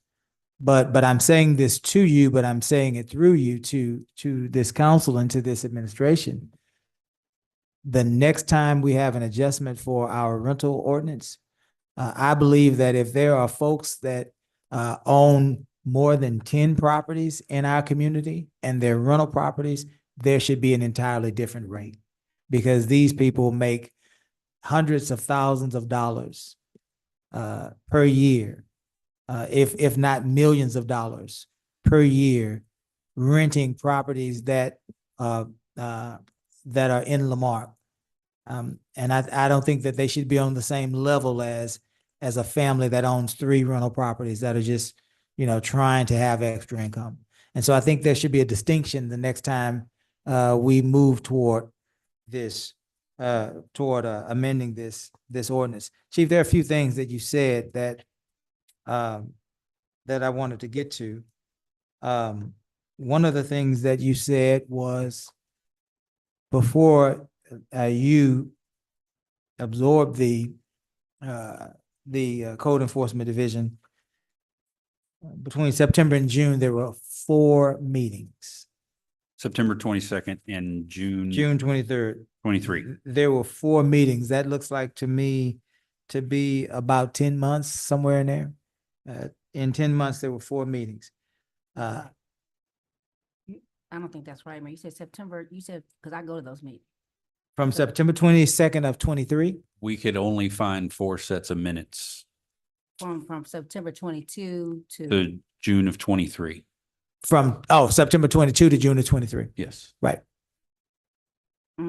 So as we verify that, Councilwoman Yancey perhaps may want to verify that, but let's for conversation's sake, let's say that that's an accurate number. Why weren't there more meetings? I don't have an answer for that. I- That I was s- the previous, that was what we took over. Mr. Mayor, point of clarification, that is incorrect. If I have to go find my own meeting, we did not go 10 months in September 2022 to June 2023 with four meetings. Very good. I will stipulate to that, Councilwoman, but my question the question I have will still be relevant. Let's say we missed 2 meetings, 3 meetings, to Ms. Yancey's point. It's my understanding that some of those meetings, Mr. Pennington is in the back, some of those meetings were missed because there was a lack of quorum.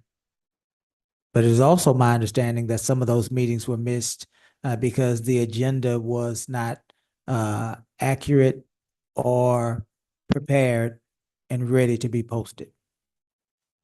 If the second, and I see Mr. Pennington shaking his head, yes. If the second is true, the question now becomes, who is responsible not for posting the agenda? Because we all know that by law, that's the city clerk's office. But who's responsible for creating the agenda and gathering the information for the agenda? The way that I thought I heard it be, which is to me a problem, is that there are persons within each department that's responsible for creating the agenda, then forwarding it to the city clerk's office for posting. Is that true? Yes, sir. Supervisor Hernandez and our code administrative assistant, Ms. Sanchez, they put together the agenda and forward it to the city clerk's office. Is there a timeline for them? Is there a deadline? Because I don't agree. I'm just saying, telling you right now, I don't agree with any person, any employee creating an agenda outside of the city clerk's office. It should be incumbent upon the city clerk's office to create every agenda for this city. Now, there should be a meeting with Mr. Hernandez. And again, this is a policy that I will say transcends the code enforcement department and the fire department. They're going to tell me the same thing with the Parks Board. They're going to tell me the same thing with Keep Lamarck Beautiful. A lot of those responsibilities lie with Public Works to create this agenda. I don't know where we went off track with departments creating agendas and then forwarding those agendas to our city clerk. For me, that is unacceptable. For me, the city clerk is the person. That office is the office that creates every agenda, every one of them, so that we can ensure that those agendas, we would hope that we would be able to ensure that those agendas are timely and that they are accurate. And it sounds like that has not happened. Sounds like it's a process breakdown or a policy breakdown. And if that's true, it needs to be corrected like yesterday. I think that we need to be consistent with what our charter says. I think that we need to be consistent with the will of the council and what our community members are asking us to do, which is to produce timely and accurate agendas. Part of that is the responsibility of the city clerk's office. Clearly, there's work to do. Part of that is the responsibility of our department heads bringing that information to our clerk's office in a timely manner and bringing accurate information in a timely manner. Now, you didn't make this problem, but you're here, and so we're using this opportunity to suggest to our administration that this needs to change, and it needs to change now. We cannot go months upon months, whether it be 1 month or so, Ms. Yancey, without having meetings that are posted, that should be posted, and meetings that should be available to our community, meetings that are vital for property owners, business owners, folks that have a vested interest in our city. We can't go months without having those meetings and having those issues processed by our city. The second thing that I want with you is you said that when you took over code enforcement, you did not know that you were taking over building and standards. You did not know that you would have to access SmartGov.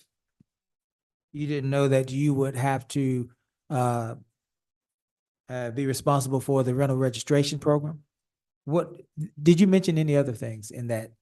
The itinerant vendor permits, that's the label for it, but it's most commonly used for our food trucks. Okay. The chicken permits, the game room permits, rental registration, itinerant vendors, and garage sale permits. Okay. Okay. Tell me a little bit about the time that you were tasked with absorbing the code enforcement department. Who contacted you? Mr. Garcia. What was that conversation like?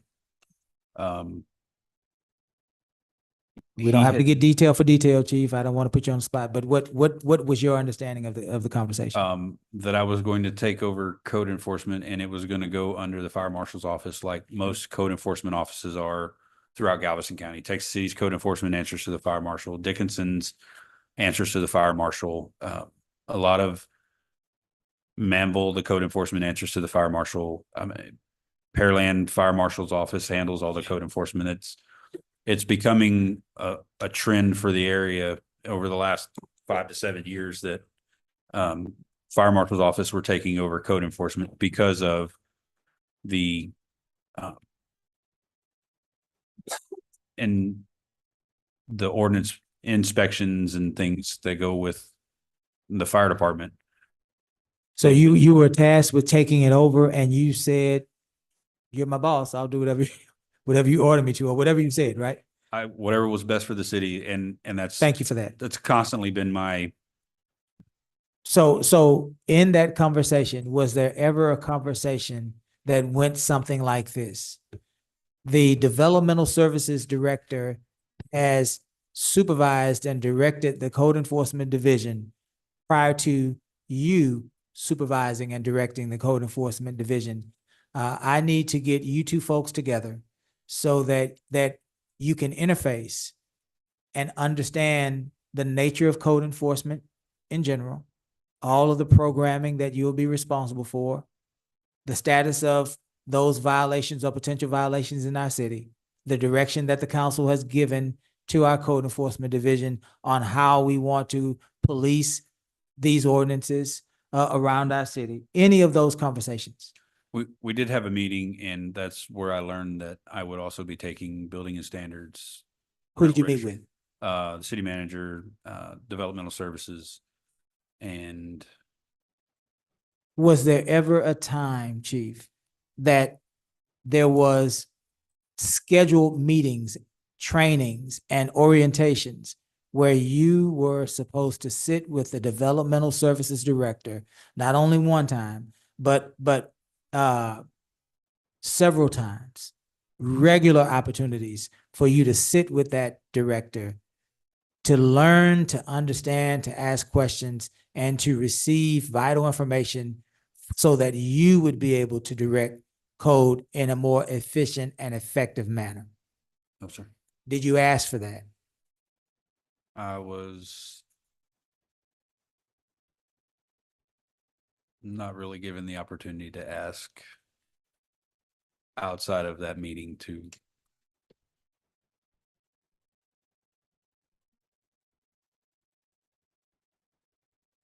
And tell me again, why don't you have any data?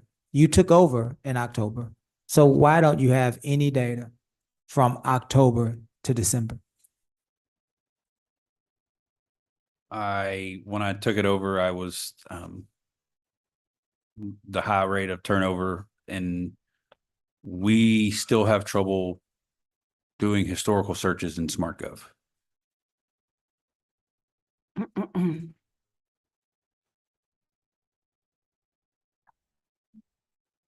Did you ever think at all that information from October to December was vital? Yes, sir. did you question anyone as to how you could go about getting that information? We did reach out to SmartGov to see why we don't have the ability to, and we haven't worked that problem out yet. Was there ever a time where you reached out to your supervisor? No, sir, I did not. Was there ever a time where you tried to reach out to the developmental services director? I was told that they were told to be hands off. Talk to me a little bit about SmartGov. What is SmartGov?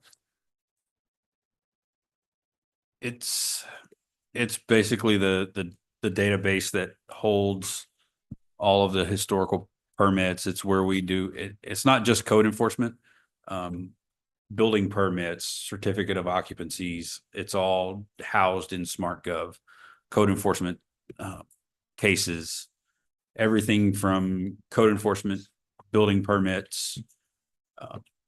It's all worked there in the SmartGov program. It's basically like a report management.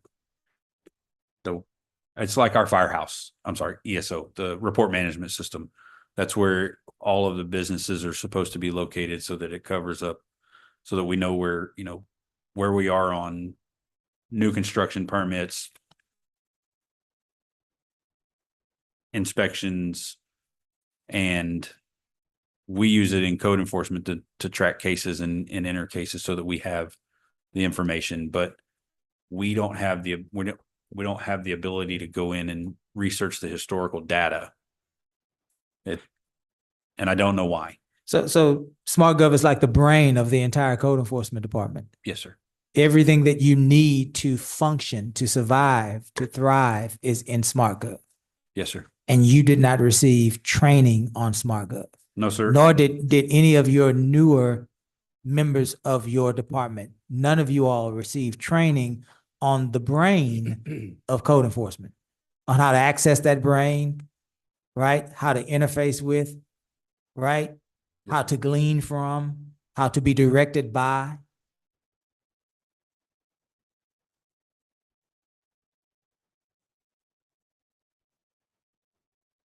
Talk to me a little bit about years back when we started with Request Tracker.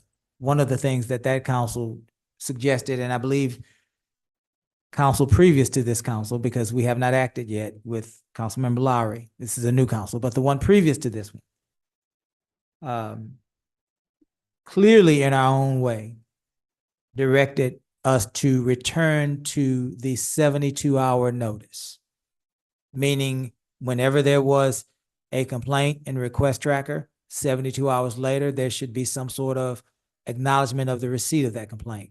Whenever there was a change in that particular complaint, whether it had been investigated and found to be valid or invalid, whatever those changes were, previous councils have always said within 72 hours of that change of status, there needs to be some sort of a communication, not only with the council, but with the complainant as well.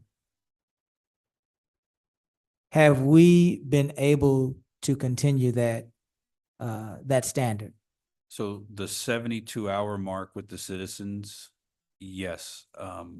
I was unaware of the council wanting the request. I didn't know that we needed the council request on it. So I can tell you that we probably haven't, you guys probably haven't gotten any notification on Request Tracker for any of your.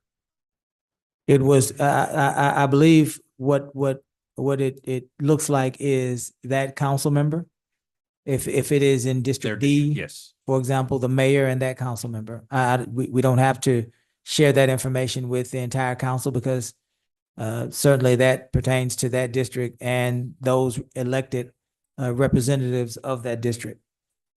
Right now, there's no way to break it apart, is there? It just comes in, you would have to go look up and then look at the district maps and then. Yes. So there's no way for you to know right now, other than going through each one No, individually. if they're trained on SmartGov does that.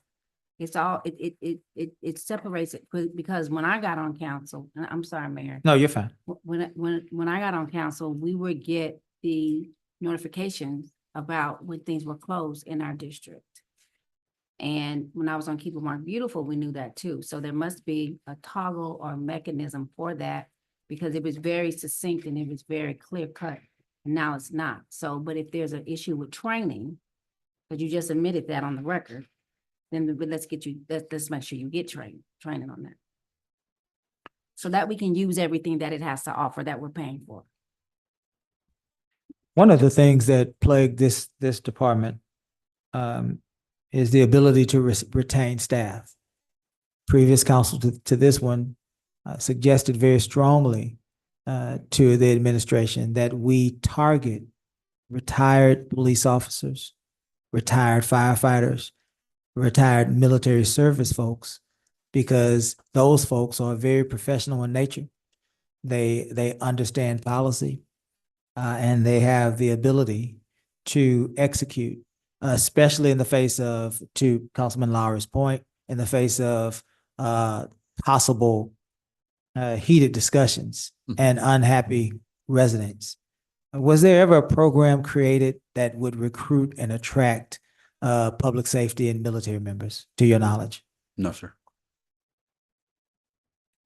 We, you know, our new program is flooding us with applications, but none of them meet those requirements or even have a, you know, we're not getting certified code officers applying. We're not getting we're not getting that demographic of retired police officers and firefighters to apply. They're just not. Yeah.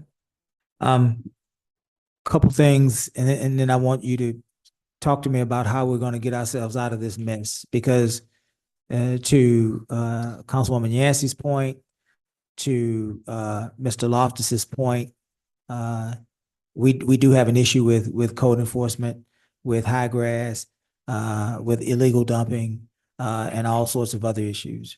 And I want to know what you all plan to do about that immediately. But before that, I wanted to share with you all that the city of Lamarque, ever since I've been on council, and the councils that I've worked with, created the robust, a fully staffed code enforcement division that we have today. Previous to that, there was one person doing code enforcement and something else. But when this department was created, it was created with the idea that there would be zero tolerance. Zero tolerance. I don't think that I've ever served with a council or led a council that suggested that we wanted compromise in code, because compromise in code lends itself to other things. And so I'm saying this to you, Chief Merriman, and to you, Officer Hernandez, in an open public meeting. I believe, and if there are other beliefs, by all means, please bring them forward. But I believe that this city believes in a zero tolerance code enforcement division. Now, there are ways that we can compassionately provide for that zero tolerance. We don't want to be misers or Scrooges or bullies or anything like that. But what we want is the standard to be set. And we want our code enforcement division to continue to maintain that standard. And that standard is zero tolerance. Last thing I want to leave you with, and let you answer in the way that you would like to answer. Just talk to you a little bit about the illegal dumping. We talked about the high weeds and grass and all sorts of other things that make our city dirty. What is you all's aggressive plan to mitigate the high grass, the high weeds, the couches on the side of the road, the mattresses and things of that nature? So we have, with all of the rain and putting our mowing behind, we've reached out to when the last mowing companies put in for, when we had the RFP that got Ramon, and that we even went and got the EDC's mowing contract. And we're reaching out to the companies who all bid on those to see if we can't get some help, additional help, getting things mowed faster. As far as illegal dumping, we've worked out a process where if we notify something, if we find something that's illegal dumping, because I don't have the law enforcement officers to do it, police department is going to come investigate it. And then what they were doing was notifying Public Works when they were done with their investigation, where that's kind of where it fell through the cracks. So what we did was we changed it to where once the police officer is done doing the investigation, Public Works or code enforcement will notify Public Works to come pick up. And then we monitor to make sure it gets picked up, because that's where it was falling, is it wasn't getting monitored to get picked up. So we've adjusted it that way to see if we can't get it picked up. But there's a whole lot on the ground, and waste management's bulk trash pickup isn't what I would consider bulk trash pickup. It's two guys with a trash truck picking up things that are the size of a garbage can, whether it be limbs or trash, and then putting it in a trash compactor truck. It's not a, when you hear the term bulk trash, you think somebody comes by with a truck that has a grapple arm on it, reaches down, picks it up, puts it in the back of the truck. That's not what's happening. We're having to manually, the two guys on a waste management truck are picking it up. After the storm, we had guys with, we were using the great all to pick up the limbs and all the excess trash. And I personally watched a specific address put out, 5 or 6, 7, 10, 20 cubic yards of trash. It get picked up in the morning, and when I drive back by, there's another 10 or 12 cubic yards of trash. It's not storm debris that's being put out there at that point. And we're, the city's now responsible for picking that up, getting it over to the barn, and then getting it into a roll-off dumpster so that it can be taken out. We don't have enough crews to pick up bulk trash and all of the illegal dumping. It would take a crew 24/7. I mean, after the last storm, the guys worked from 7 a.m. till almost 10 or 11 o'clock at night, picking up trash, and it was all hands on deck. Every code officer was driving, doing windshield assessments, and finding the Public Works guys. They weren't fixing water leaks. They weren't working them. Everybody was literally on a trailer with a truck and a backhoe or a skid steer or the great all, and they were picking up. The last report I saw was we picked up over 100 cubic yards of trash and put in those dumpsters after that. And you drive around and there's stuff back out in the same places. I mean, we could literally drive this town 24/7 with 3 or 4 crews, 1 crew per district, and it would take it's a full-time job to pick up the amount of stuff that is being put out at the curb that is out for bulk trash to be picked up. But by our definition of bulk trash, is what waste management picks up is not bulk trash. Mayor, what are we paying for bulk trash pickup a year? What is that costing the taxpayers? Because there was definitely a lack of waste management during the storm. Yeah. So I post-storm, agree with they that. did, Mr. Garcia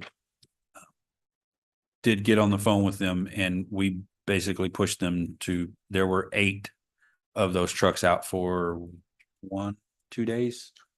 There were 8 additional trucks out for 2 days, and that was all they could provide us. Your Public Works guys spent the better part of almost 2 solid weeks. No other operations getting done. Not even, we had the mowing crew picking up. So that all that did was put the mowing crew further behind. We had the mowing crew out helping pick up. I mean, we were using equipment. I don't know how to run a great all, but I'm pretty sure it's not designed to pick up trash off the side of the road and put it in a trailer. It's designed for grading ditches, and I'm not a great all expert, but sure. because it had a grapple arm, we used it. We rented the skid steer from actually, I think we rented a couple of skid steers and tilt trailers to get all the trash picked up for 2 weeks. And it Yeah. kind of disheartening when you drive down a road, you see the guys pick up all the trash, and then you come back down that road later that afternoon and there's more trash at the same address as we just picked up from. Yeah, sure. Mr. Garcia, Councilmember Lowry asked a question about the budget and how much we expend for, what did you say, Councilman? For waste management for bulk pickup. For bulk pickup. I'm looking for that information. I'll have it to you as soon as possible. So Chief, this has been enlightening. As I end my comments, I want to say thank you for taking, as I said before, taking on our code enforcement department. Officer Hernandez, thank you for leading our code enforcement department. None of these questions, I believe, are a reflection on you guys, but an opportunity for us to grow. So what I would like to see, and we can bring this before council if we have to, but there's a gap and let me start backwards and move forward. There was a gap we found in storms that cause damage, but don't yet rise to the level of a natural disaster. And so our ability to use our disaster response was limited. But in that, there's an opportunity for us. We have a $1.5 million emergency storm fund. So in that, there was an opportunity for us to trigger help. And we need to create a policy that will allow us to come before council and say, we have damage from this windstorm, this rainstorm that has not reached the level of a natural disaster. It has not been declared by our governor, our president, or by our county judge, but we have a policy in place that would get these folks the help that they need in some of the worst times of our community. Number one. Number two, a lot has been said here tonight about what could have happened and what should have happened, but it doesn't mean that it can't happen. And so I want a plan for this council to acknowledge and approve next meeting that will have within it a plan to train all of our code enforcement officers and our fire chief and any personnel that's in that chain of command to receive extensive training from SmartGov. I want to recapture all data and information from October of 23 through December of 23. I want a plan in place to ensure that we are following the 72-hour standard of request tracker, as well as a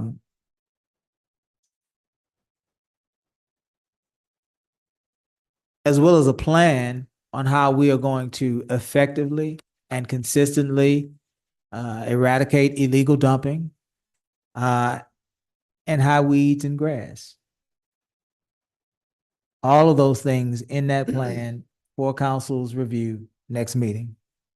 Can I add? Yes, ma'am. that- Yes, add to ma'am. That also, because I'm real concerned about those missing minutes, because we did meet.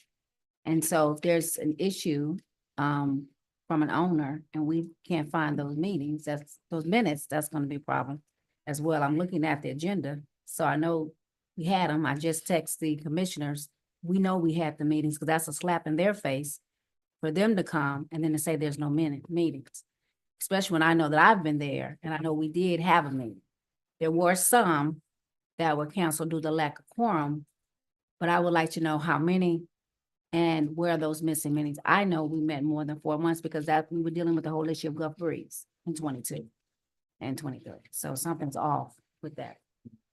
Thank you, Councilwoman. Any further questions or comments? Yes, sir, go Councilwoman ahead. Yancey, those minutes, they may be in the historical data in SmartGov that we can't get to. Okay, well, that's probably what you want to say. then. That's what I'm saying. I don't, all I could find was what Yeah. we had. Yeah, But again, I did say, we don't have the ability to search the historical data. okay, We're working on figuring that out. Yeah. okay. Much to mayor's, contract, I will find it and we'll figure out how to get some Yeah. training in-house. And I'm glad you brought that up. One more thing. I want a policy that for council to approve that outlines the process of creating the agenda for our boards and commissions. It should not be left up to members of departments to create that agenda. That needs to happen in the city clerk's office because that office is responsible for the timely and accurate postings of every public meeting. And so they need to drive that bus. They don't need to be sitting waiting for information. They need to drive that bus. And if those pieces of information that are vital for that meeting to move forward are not available, and they being the city clerk's office, cancel that meeting, then I would believe it would be incumbent upon you, Mr. City Manager, to discipline your staff to make sure that they are providing the information in an accurate, timely manner. That's not happening. Councilmember Ross, did you have something? Did you have something? Yeah, Okay. go ahead, Jim. So first off, good job. I hope y'all don't feel too beat up tonight. That wasn't really the purpose of this, but I do have some questions now that y'all have brought up.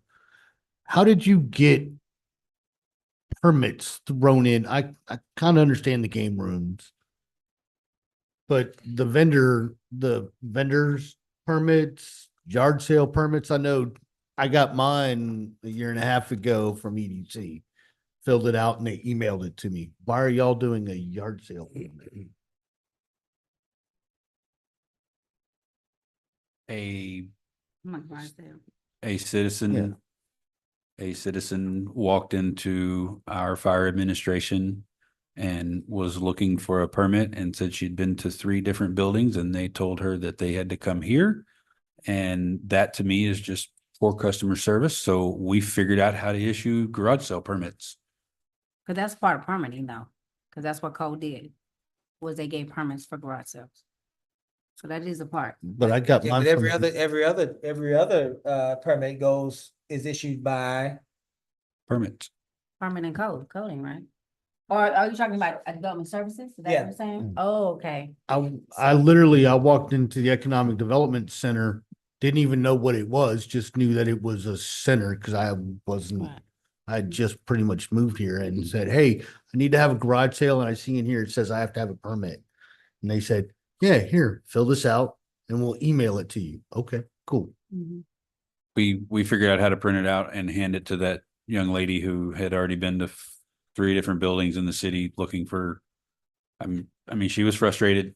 She'd been turned away from every other. Great customer service there. I don't think y'all need to be handling every single permit in the city with that is where, and then on your food trucks, I understand if the guy coming in to be a food vendor at a fair is a weekend person, because normally they go see the health department, get their little weekend pass to go whatever. But if you have a person that's operating a daily food truck and they come in to do a festival, are y'all still, the fire department still inspecting everything? Because normally annually, the fire marshal has to inspect all the working equipment to make sure health department, all that. So there is actually the itinerant vendor permit. There is a temporary one, which is a 72-hour one for, it's no different than the ones who come in for Bayou Fest. We inspect all those the morning of. When they come in, they set up, we make sure, because quite honestly, those are our citizens and I'm going to know whether those places are safe for our citizens to be at. So I get that if they're, like I said, a weekend food vendor and that's all they ever do is weekend festivals. But if they're a everyday food truck that goes around, and they've been inspected by the Galveston County Health Department. They had to take their vehicle into the facility and get the Galveston County Fire Marshal to do a full inspection. There's no such thing as a Galveston County Fire Well, Marshal. somebody comes in and walks in either into the building or goes through every nook and cranny on that piece of cooking equipment annually to make sure they can have an annual permit for Galveston County. For the health department, correct. So if they already have their annual certification, not a one for a weekend permit the weekend before, but they have an annual permit, they can go to the seawall, they can go to Dow, they can do this on a daily basis. You still don't trust what they get annually? Or you? So we have an annual permit for the city of Lamarque. If you're going to have your health certificate, you still have to have an itinerant vendor permit because you're in the city.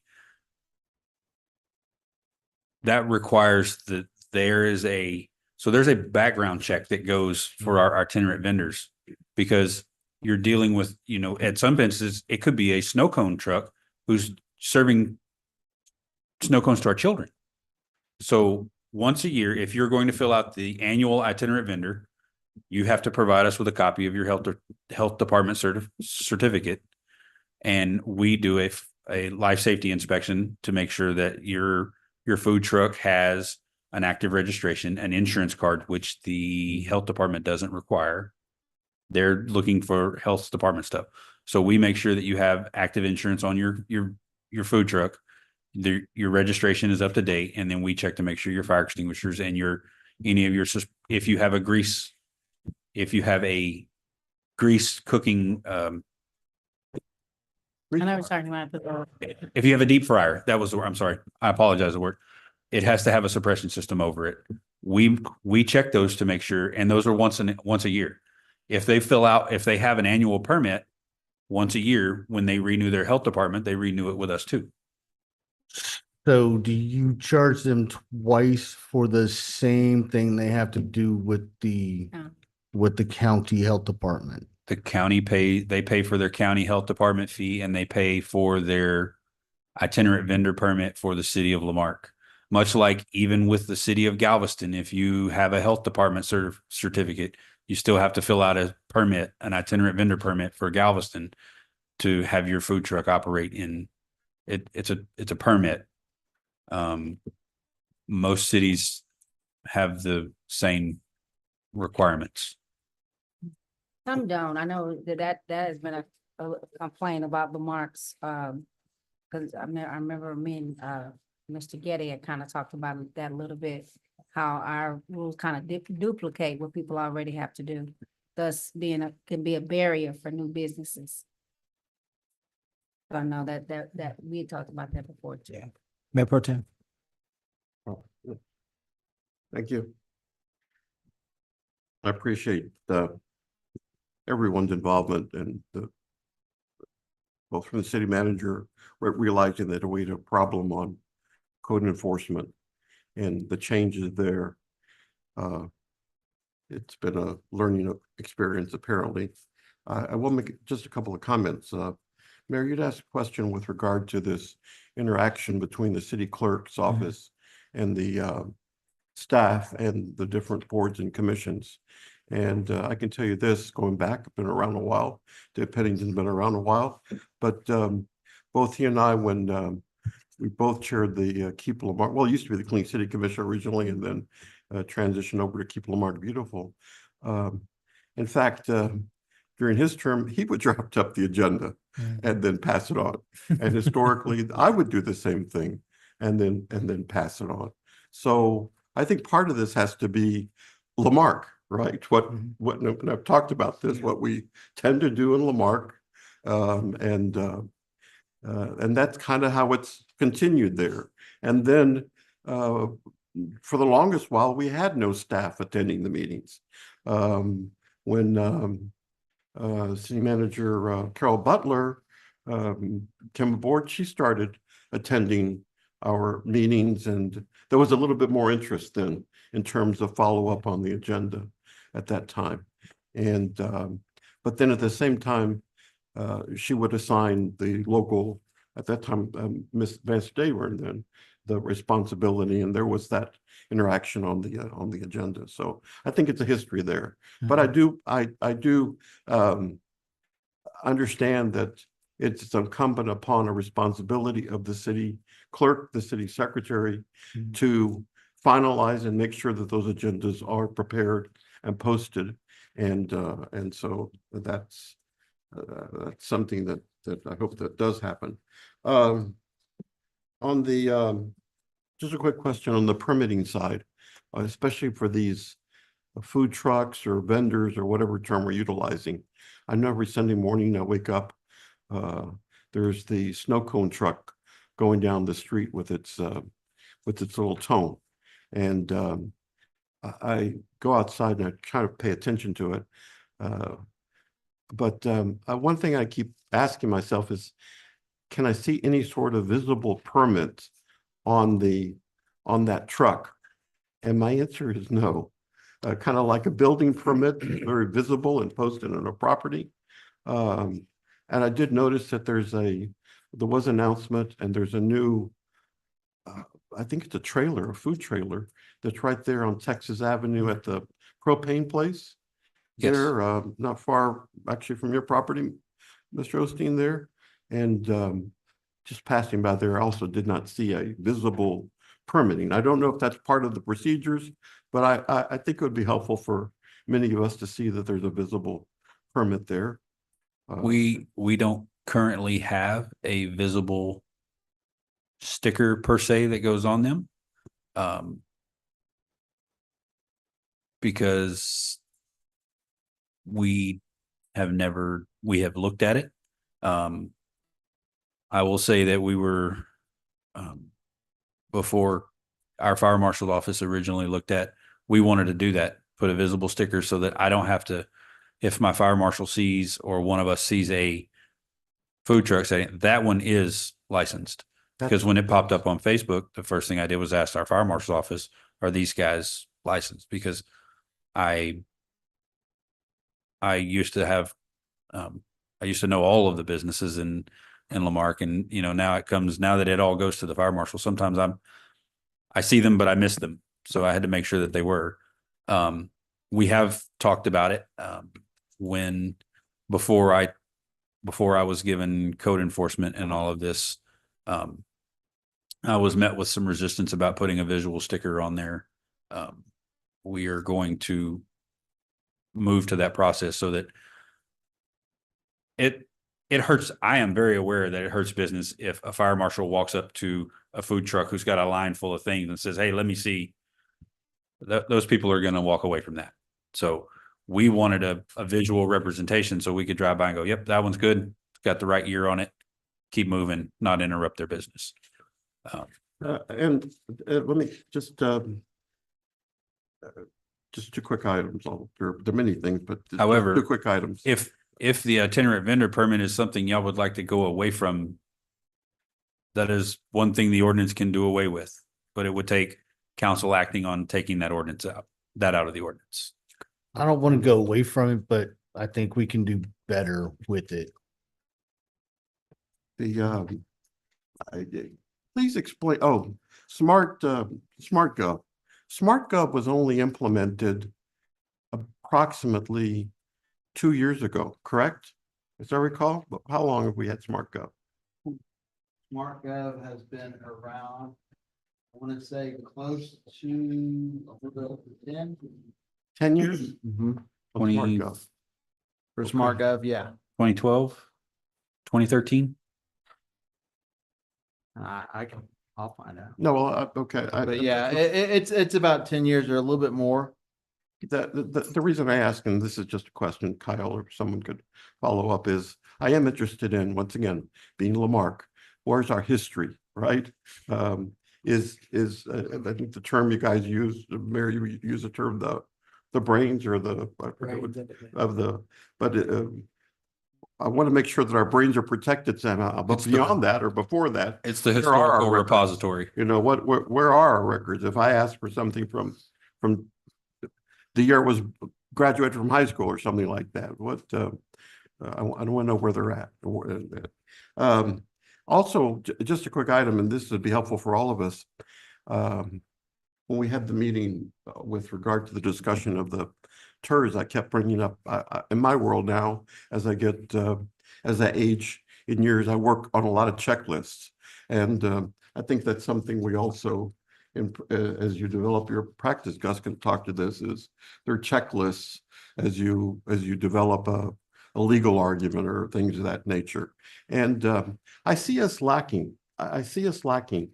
And we don't transfer like, Mr. City Manager, department heads, it's terrible the attitude that department heads have left us and left you high and dry on numbers and left the follow. We shouldn't react in that fashion.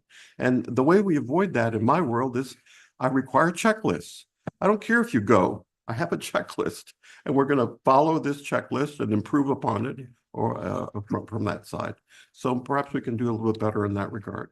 And then just if you could, just a question then on the reports here that you have the numbers. I just looked at the April 2024.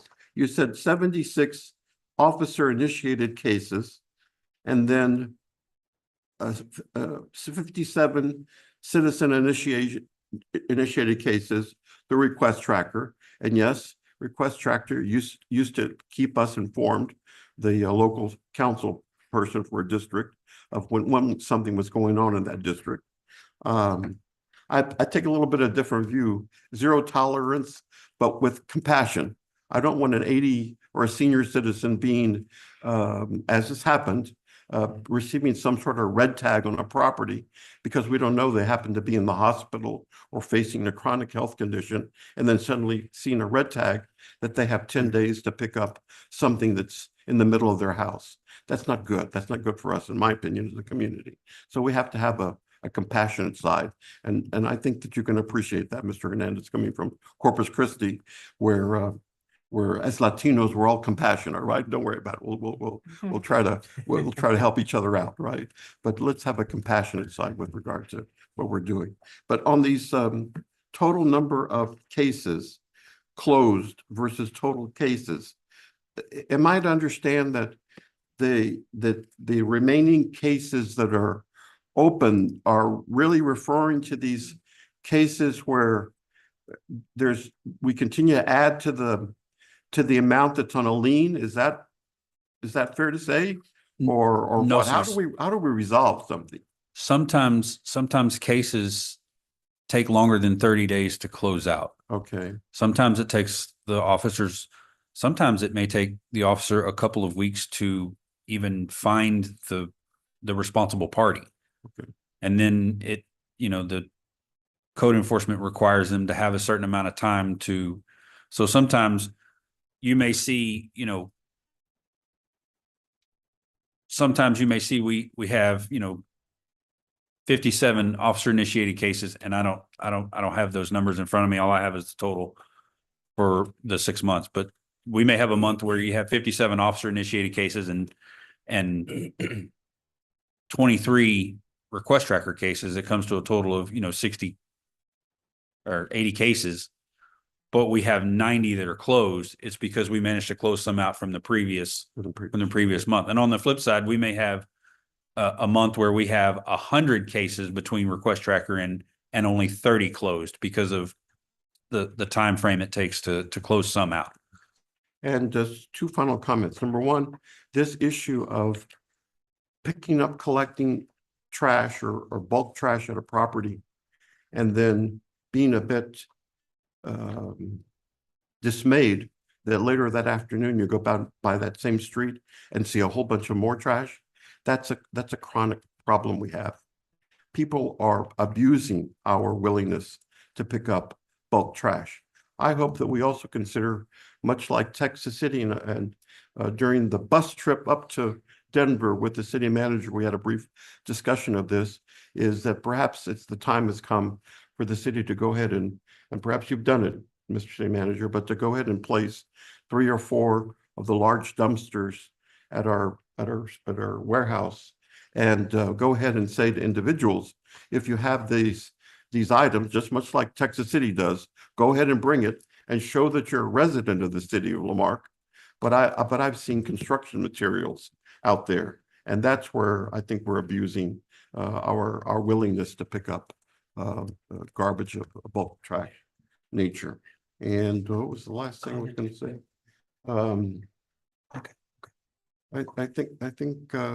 I think that's it. Thanks. Oh, by the way, I know what it was. Recruiting. You said you're seeing. I think all departments, police, your fire department, and speaking with our new HR director, we had a challenge in that previously. You were not getting as department, the candidates that were applying for jobs here in the city of Lamarque for whatever reason. But now we're finally with changes that occurred and the team, we're seeing those applicants actually get connected to you. And we are seeing more applicants. We certainly are. It just, for code enforcement, we have plenty of applications, but it's all people that would need to be trained, which slows down an already short staff. Sure.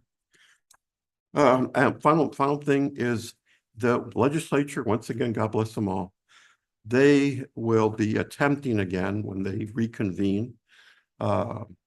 And already there's, as they've done in the past, some of them successfully, is to go ahead and limit what local jurisdictions can do. A big of it is land use, is zoning. And so we have to keep as council members, I'll try to keep us all updated on that, but we need to be aware of these challenges that we have of got people that don't even live in our community trying to tell us what's best for our community. And I oppose that effort. That's all. Thank you. Thank you, Mayor Pro Tem. Mr. Garcia? I have a response to the question that was asked earlier about how much we spend on bulk trash pickup. According to our budget, it is roughly $161,156 per year for the bulk trash that occurs once a week. Thank you, Mr. Garcia. Councilwoman Yancey? No, I stand corrected.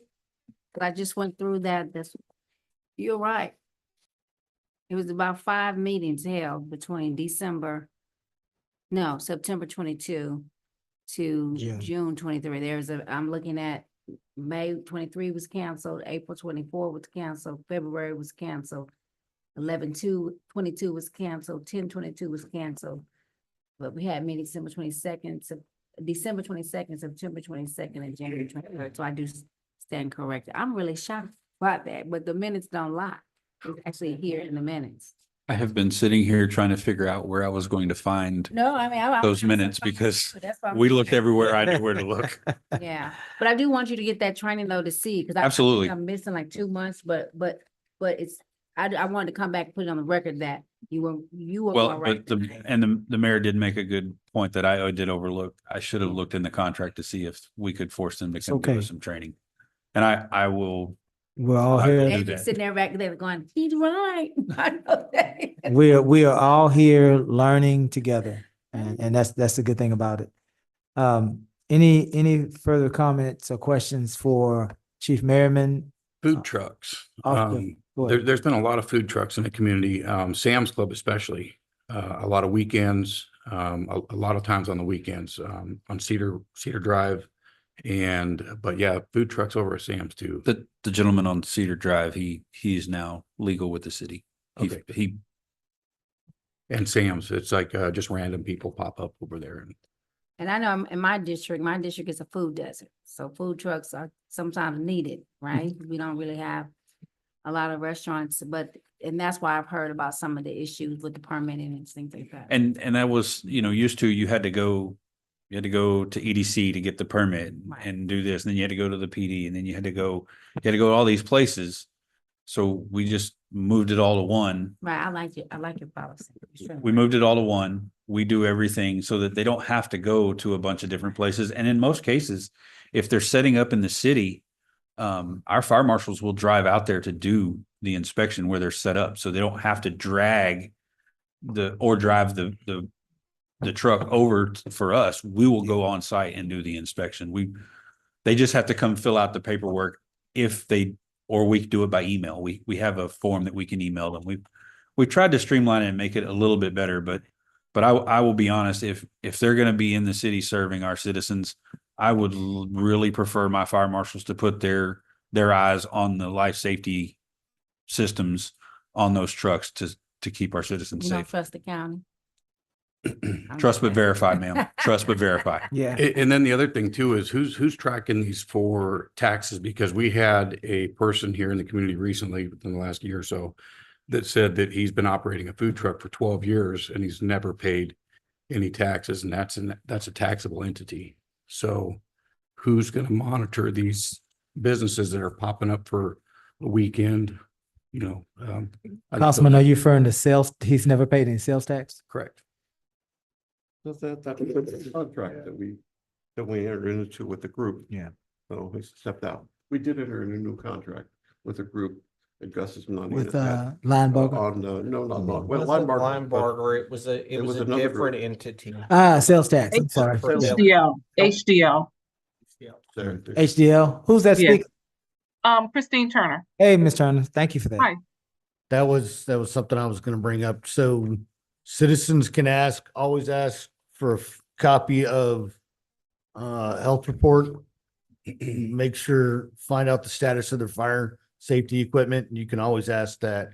They need to have anytime food's being served by the state of Texas, you have to have a food service manager on premises, and everybody has to have food handlers. So anybody walking up to a food truck can ask for those. But, and we require all of that in the vendor permit. We make sure that they provide it all to us. As long as, I'm just asking that you're not charging a fee to look at the fire suppression system that they've already got inspected by somebody else. I mean, they already had to pay $800 to get their health permit. And to get your health permit, you have to make sure your fire suppression system's all in order before you can get your health permit. I mean, if I were a business and I were going somewhere and they were charging me another $100 on top of the 800 that I've already paid to get this permit that says, yes, I'm good. You want to do it again, I would feel a little cheated. Now, checking to make sure tell them no if they don't have a sales and use permit. I have no problem with that. You know, that would be a finable offense. Same thing with the yard sale. You can, if they make over $3,000 a year, they're supposed to pay sales tax in the state of Texas. So if they have more than 2 or 3 sales, you can ask, hey, do you have a sales tax permit? If they're continuously doing it, because our ordinance says you can't buy something to turn around and resell it at a yard sale. It has to be something that was personal, and at least that's what it was when I read a year and a half ago, almost 2 years ago now. So, and by state law, they're supposed to have a sales if they exceed $3,000 a year. Now, the federal government wants to know if you make over $600,000 a year in your yard sales. So that's. Any more questions for Chief Merriman, Officer Hernandez, or the administration as relates to item 7.2? Excuse me, 7.7. Hearing none, again, Chief, thank you. Congratulations for the accomplishments of your department. Officer Hernandez, congratulations for the accomplishments of the Code Enforcement Division. There is work to do, but there is always work to do. And so we don't shrink back from work. We move forward into challenges of tomorrow. Thank you all again. Council, let's move now to item 7.8. Thank you. Thank you, Chief. And I'd really like to sit down and chat something. Bayou Ridge preliminary plat, approving the Bayou Ridge preliminary plat of a proposed 46.33 acres out of the Stephen F. Austin League Survey Number 4 abstract, Galveston County, Texas, being 128 lots, 4 blocks, and plus minus 20.14 acres of reserves. Mr. Garcia, would you like to refresh or Mr. Denho? Yes. Mayor, thank you. Council. Would you like to refresh us on this project? Yes, sir. This is the Bayou Ridge PUD that was previously approved in April, April 12th, 2024. Council approved it. The PDD, Plan Development District, for a maximum of 138 lots. This is the tract that's south of 518 east of Newman, backing up to Bayou Ridge. All the lots are 50 by 120, minimum 6,000 square feet in accordance with our ordinance. We have reviewed the plat and we're recommending approval for that plat, for preliminary plat. Yes, sir. 519. FM 519. You said 518. Yes, I'm sorry. That's a whole different city. I'm sorry. All the numbers run together. We would love to have their tax base if you want to bring it. Absolutely. Absolutely. Council, do we have any questions for Mr. Denho on item 7-8 or administration? Is there a representative from the development here? Or even a representative from the developmental firm? Any questions? Yes, he's here. So where is this? This is over going towards Union Carbide Park, 519 in Newman. 519 in Newman. Okay, we talked about that before. We've already spoke about this. For the record, Michael Terzillo with EHRA Engineering. Very good. Council, do we have any questions? Mr. Or Michael, the average home sale price, do you have an idea what range? I personally don't have that information, but that's something I can find out for y'all. Just curious as to the price range there. Yeah, and there was never, because this is Buffalo, not Buffalo Bayou, I'm wrong city, once again. We like their tax Yeah, base as well, tax so base. let's add that on. Yeah, but their deficit is something else. So what's Bayou, the Heights Bayou? Higher the Bayou, higher the Bayou. Boy, I'm all over. In your discussions, there's never been any notices from FEMA or anybody with regard to any construction? Because it's preliminary, all construction plans will be provided upon final plat submittal. Okay. And we've been in discussion with the drainage district and they've informed us that they'll review our construction plans at final plat submittal. So. Okay, all right, Yes, sir. very good. Thank you. Any further questions? Move to approve. Is there a second? Second. Any further discussion? Hearing none, we'll call for the vote. All those in favor? Aye. Any opposed? Item, what is that? 7-9. Public Safety Building Committee, consideration of reinstating the Public Safety Building Committee. Council, one of the things that, as mayor, I suggested to this council and to our community, is that all significant debt be passed through an election of the people. We have known for quite some time, thank you. We have known for quite some time that our police facility is too small. It is outdated. It is ill-equipped for the current condition of our police department and for future considerations of our police department. It is less than ideal working environment, and it has with it increased safety risks.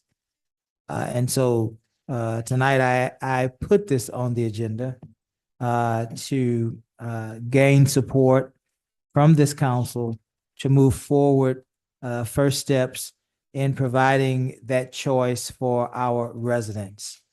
And so we don't want to reinvent the wheel. We want to continue to move forward where we were where we left off with a few changes.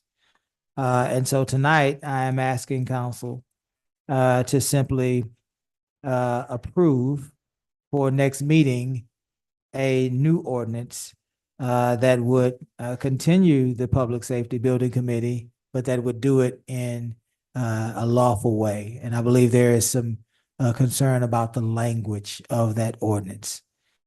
And so, council, we're asking for nothing more, nothing less, but approval for the city manager to bring back to us this ordinance in a corrected way. Council, do we have any questions? I believe Yeah. Mr. Garcia is available. Chief Argon is available as well. Councilman Lowry. Who's going to be on this committee?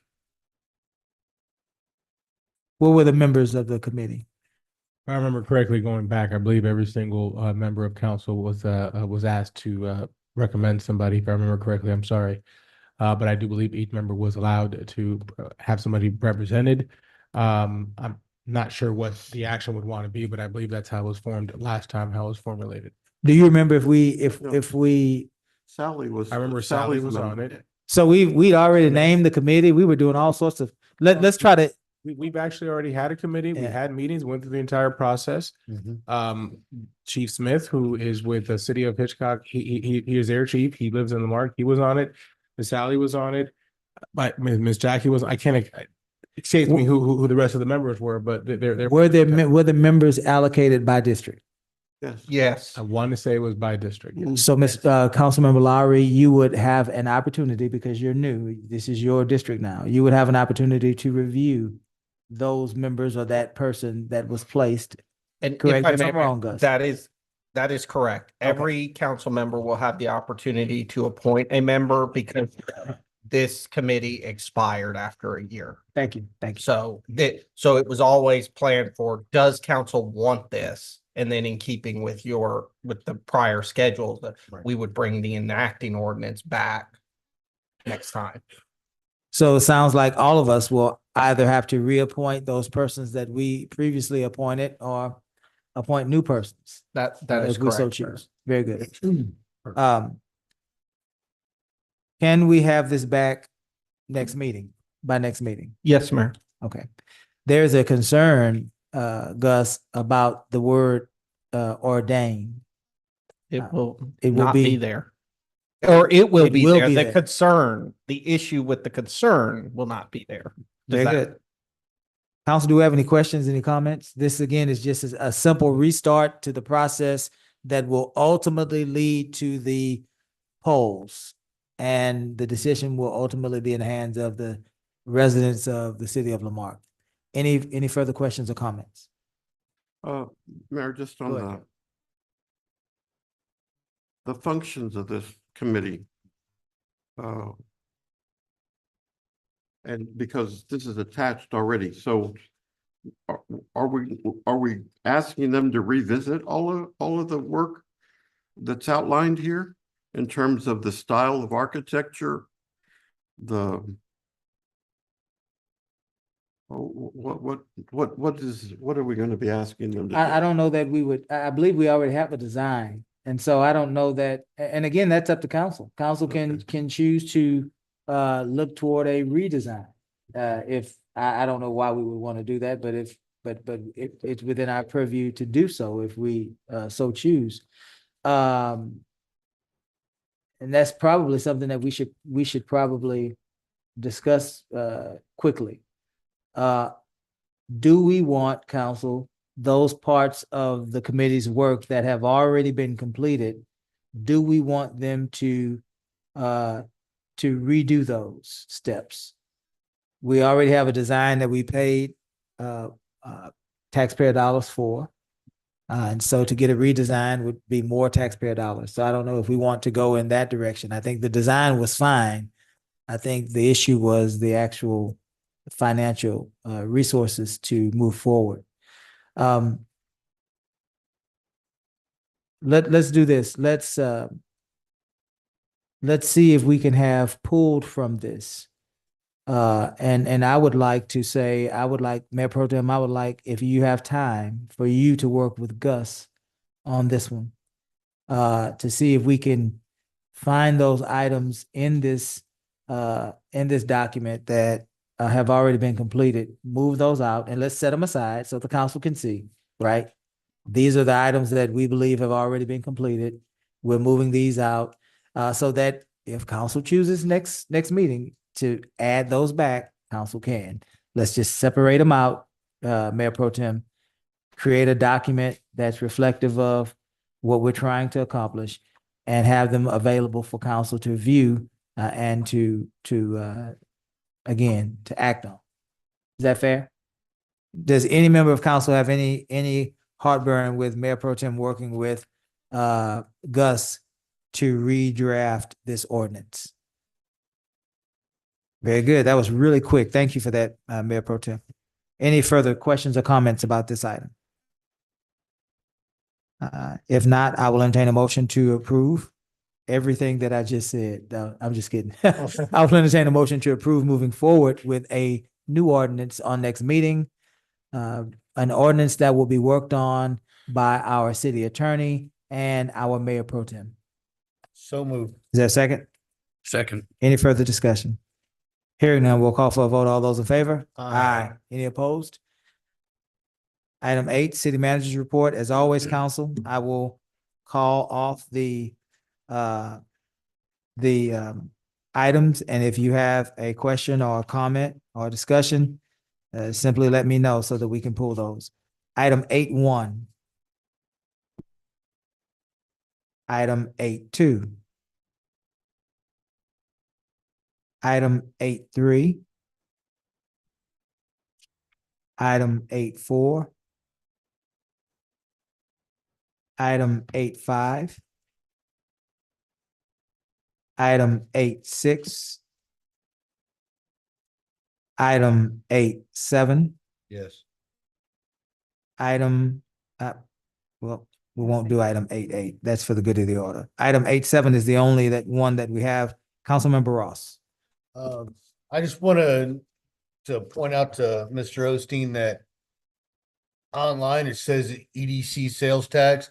That's where we got the data from, but in the agenda, it just calls it for June 2024 sales tax collections. So When you click on that, nothing comes up. When you click on the EDC sales tax, that comes up and it shows the chart right there. right, but what I'm And saying is the I would agenda like to make a online comment and as the well. agenda here, because this is the same data we got from you at the EDC meeting. And I think that's why it says EDC there, but in our agenda, it just says sales tax collection, June 2020. And I would like to make a comment as well. Hi, Mayor and Council. This is Christine Turner. That report was named that previously, but I'm glad that you brought it to my attention. So how I'm gonna solve that problem is in the next reports, I'm gonna do separate reports. One is gonna say EDC. I'll have a chart and a graph for EDC only, but I'm also gonna note on there the total amount that was collected. Okay. And then there will be a chart and a graph. So I'll do one for the city and do one for EDC. But both are gonna have you're gonna see the total of revenue that came in, and I'm gonna separate it by line. But the graph and the chart will be strictly EDC or city. So I'll solve that by doing that. I'll do that. Thank you, Ms. Turner. Thank you, Councilmember Ross. Item 8.8, items for the good of the order. This is Mr. Garcia. Do you have any items for the good of the order? I do. I'll ask Kyle to quickly share them as we go through them.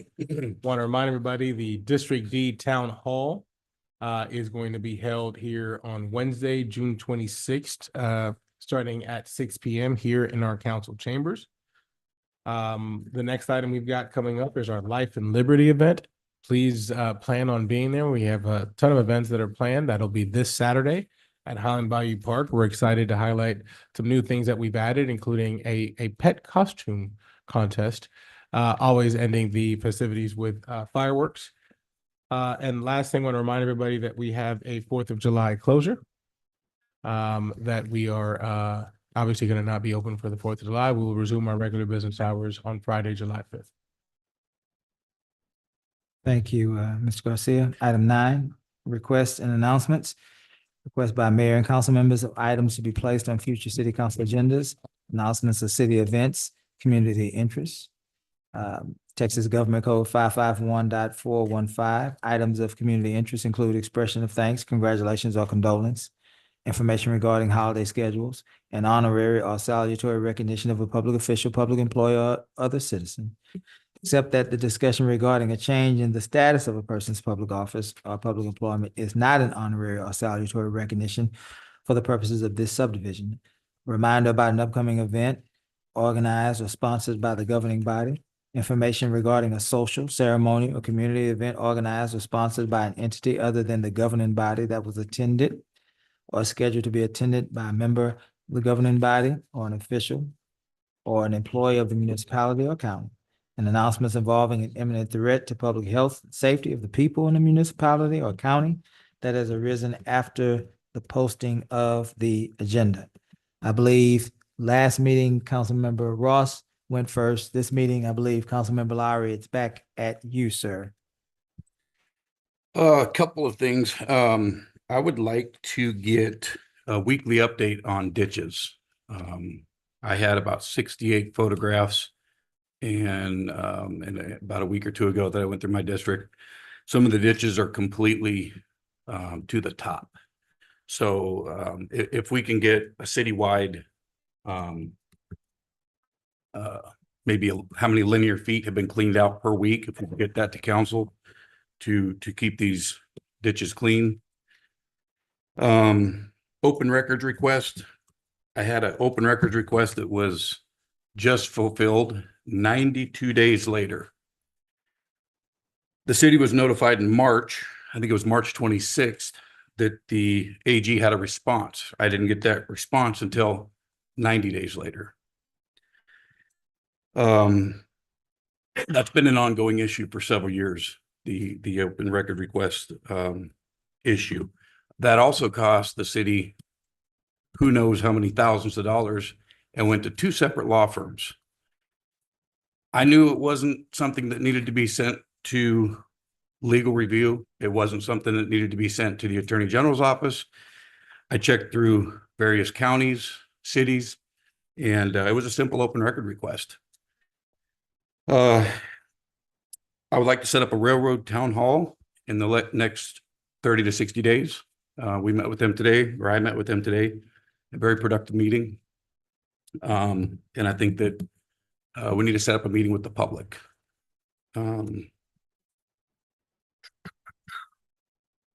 If we could get job performance on the agenda for a city clerk and a forensic audit are the two things I'm requesting for July 8th.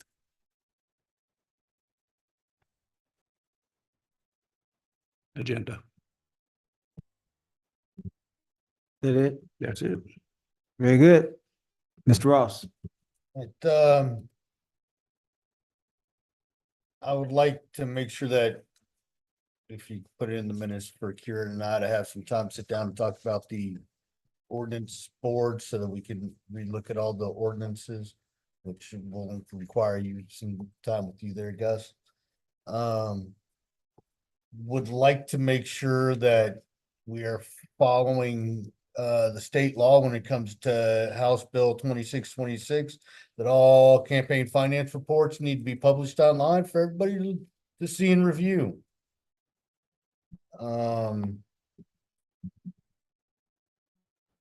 The VFW. I'm sorry, say that one more time, your last part. Last part. House Bill 2626 requires that all campaign finance reports be posted online for review. You said House Bill what? 2626. It was enacted in September of last year. Okay. The VFW is going to have a back to school school supply drive October 9th to 11th, all weekend long. We're gonna try to write down some serial numbers on bikes to do a bike registration program, kid safety kits, so get picture taken, put it on a little bat, ID card. And then September 14th, we're gonna have a community yard sale. Everything that I've heard about for a forensic audit requires that there be some form of And if You I may, This is really just for requests. If council's gonna discuss what they do or don't want, we should put that on an agenda item. Yes, Yeah. sir. Sounds good. If you come out to Life and Liberty event, I hear it starts at 3 o'clock. I should have some of the proper balloons to be making balloon animals. It should be a really great time. And I hope to see everybody at 6 o'clock on Wednesday for the town hall meeting. Thank you, Mr. Ross, Councilmember Ross, Councilmember Yancey. Okay, our hearts go out to PJ Payne, who was the motorcyclist that was killed on Jackson Street. Cesar, if you can get the young lady's name and information to me so I can contact her. She's absolutely correct. His body did stay out there. I was told by his mother is Yvette Payne. She's a charter member of our church. So this death hit really hard because I didn't teach PJ, but I taught his sister Precious, who's also a member of our church. And it was totally unexpected. Miss Yvette actually lives now in Louisiana, and that was their only son who was tragically killed on that day. But when I talked to city manager, you told me that there was some issues with the medical examiner, and we're still trying to figure out why, because she's absolutely correct that that was quite traumatic for that community. That Jackson Street is a very close-knit community. And I was actually at a church preaching when my phone just started going off because he was in the street for so long. So I was glad to see that someone from that street actually showed up and made those public comments. We need to see what that process is. So again, please pray for that family. That is, her and her husband are taking it really, really tough, and the community as well. The other thing was, if you could let me know soon about the mosquito machine, when we're gonna get that on the ground up and running. I know we've been working on that, and the grapple truck, trying to get a grapple truck. And I know we've been talking about the Great All. Is the Great All on scene yet? If I can comment, yes, ma'am, that's how. Point of information. Out of that. Point of information, yes, that's how we were able to get all that brush off the street. Okay, so it is working, so I can let people know it's working. Okay. All right, and the dog issue. So we walk like every morning, and some of my neighbors are Meadow Lane, and there's a dog on Burnett and Houston Street. And it's a big dog. And I think it's a red German Shepherd, and it's still out in the mornings. And you know, Meadow Lane was where a young lady was actually bit by a big dog, and it's very she's a special needs adult, and that was our community, our street was the kind of, because she's very nice and very friendly, and it was just heartbreaking to see her get bit by a neighbor's dog. So we definitely want to make, and I know the mayor said the animal control does that. They didn't pick him up. I don't know. He's still running around. But other than that, it happened July 4th next weekend. And looking forward to the Life of Liberty this weekend. So, you know, I believe in celebrating the 4th of July and Juneteenth as well. So this is besides Christmas, which is my birthday, this is my second favorite time of the year when we celebrate liberty and freedom. I do want to say this, though. We are a city that people are expecting us to be professional, and that's all of the council. And I'm really praying that we continue to hold our standard. When I'm getting calls from other city councilmen about some of our behavior, it's embarrassing. So I'm going to put some. Is that a request, Ms. Yancey? I'm going to Make it into a request for me. Thank you. I'm going to put up some prayer on our council that we behave and react professionally at all times, because we have a standard. We are an all-American city, and we should all do our best to prepare. Thank you so much, Mayor. Yes, for yes, allowing ma'am. me. Yes, ma'am. Mayor Pro Tem. Yeah, thanks, Mayor. In addition to condolences to the Payne family, I also want to express my condolences. The services were last week to a longtime member of our community, Morris Lynn Dagrath. And Morris was, I think, David, you can remember, he used to show up, he and Lois at our Marque and our Clean City Commission meetings, and they would encourage us to go, and I always remember his favorite spot there around the McDonald's, right, that area there. And always encouraging us to make sure that we were there because they were there, even at their age. And he was certainly a motivator, great friend. And it was sad to hear that particular news, and to his family. And I hope that I think we are planning on recognizing the family there. He was a on that. Gideon too. And Yeah. I wanted to once again thank all the team members. The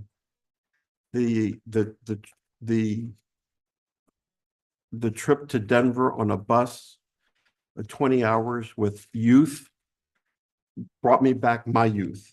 It brought me back those times when Lamarque had a winning football team. We were champions, and we still are champions here in Lamarque, but we were visible, we were out there, and it built in our community such pride. Those of you that can go remember those days.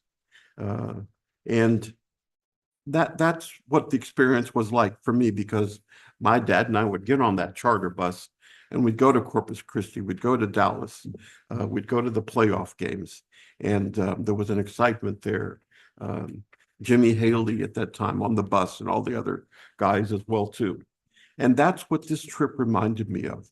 I think, Ted, is that you out there? Yep. Ted, that's what I thought. Ted remembers those days. He's a classmate as well. And I'm sorry, my vision is not the same, but I thought I made you out there. And so that's that trip there, the same excitement. It was good to see the younger folks, the city manager, the assistant city manager, the members that attended. And when that announcement was made, that announced Lamarque, if we could can the excitement and the tears and the laughter and the hugging that occurred there, then we'd have a multi-million-dollar idea there on how to create a better community as a whole.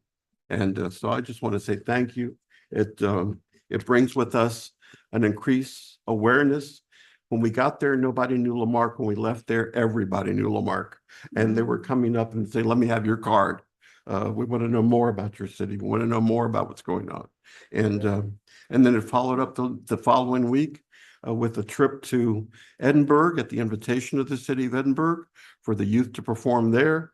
Went along with the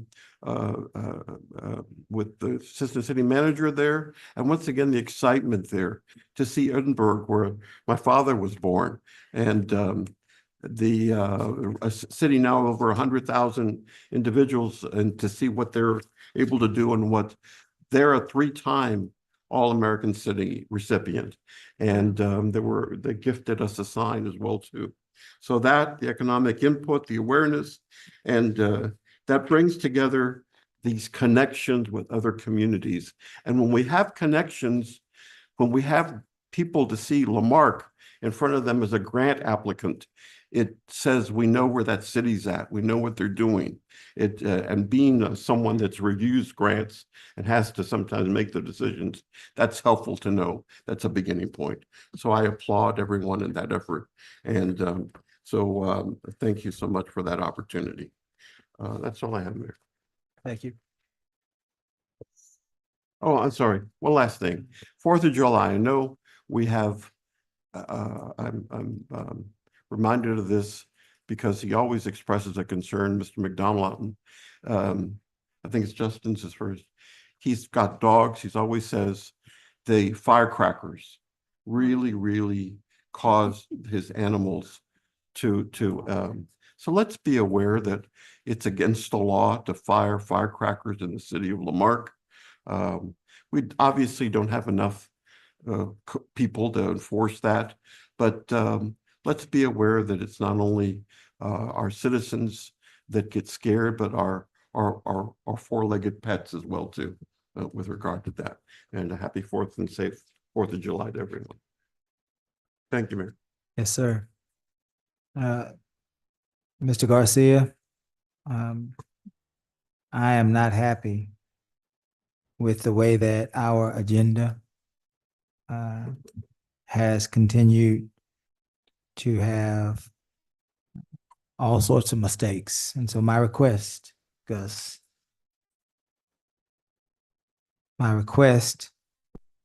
is that I meet with you and the city clerk's office, because this is unacceptable. Tonight, a former council member pointed out to us that we did not have an ordinance in the agenda to read. We are aware of the ordinance, but it was not in the agenda. That's unacceptable. And there's been times throughout the last at least 8 months, possibly to a year, where there were things that appeared to be rushed on the agenda and things that were not proofread, things that were not accurate. And so I want to drill down on the idea that we need to meet. I am the presider over this agenda as mayor, and it's unacceptable. And it needs to change immediately. I also wanted to, this is a request, Gus. Check it out. Mr. Garcia, you and I had a conversation in the airport when we arrived back from Denver. And I said to you that we are all, meaning the council and board and commission members, we're all volunteers. And I said to you, if a council member or a member of a board or commission wants paper copies of their agenda, that we are obligated to provide paper copies, whether they are council members or board and commission members, whether it's 10 pieces of paper or 1,000. It's our obligation as a city. We encourage our members to go digital. But if there is a paper copy requested, then we have to kill a few more trees. It's just that easy to understand. And so if there are folks out there that are requesting paper copies, let's make sure that those requests are honored, not just once, but throughout their tenure until they ask you to stop. There is another request, Gus. I would really like to get to the bottom of this FEMA issue, because FEMA apparently has said a lot of different things to a lot of different people. And so if now they have backed off of the things that they were trying to move forward in our city, we need that in writing.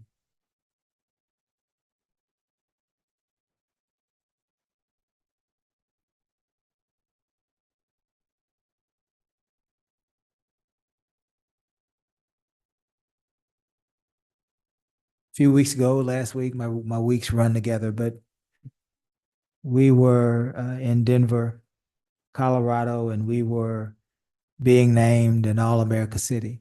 That is a big deal. It's a big deal.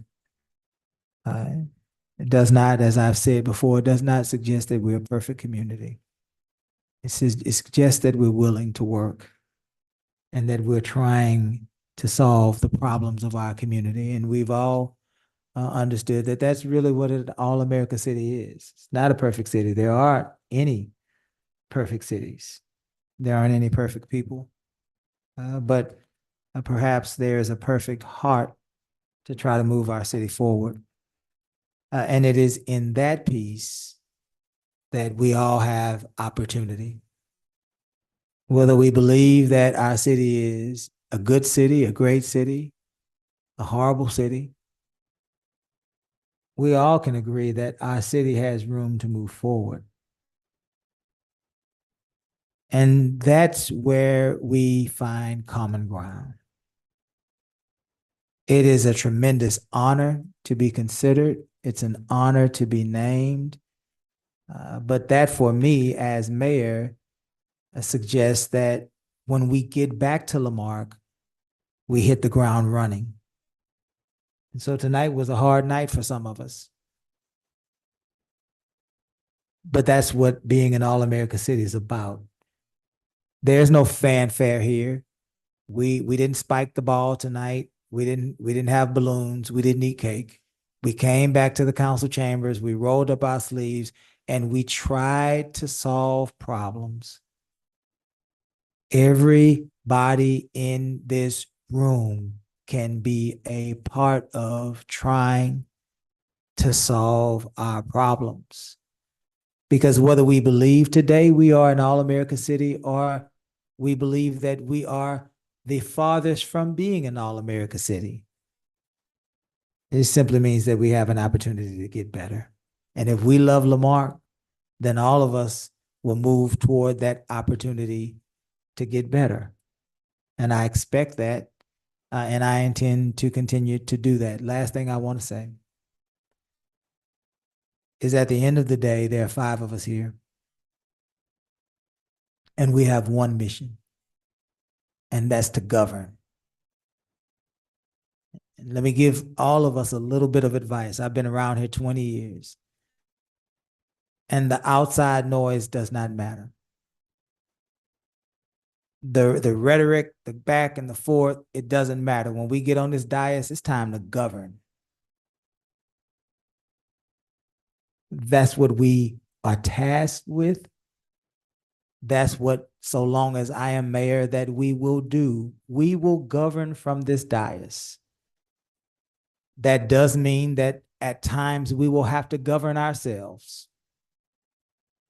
But more importantly, as we quickly move past the governing of ourselves, we will, so long as I'm the mayor, get back to governing and doing the people's business.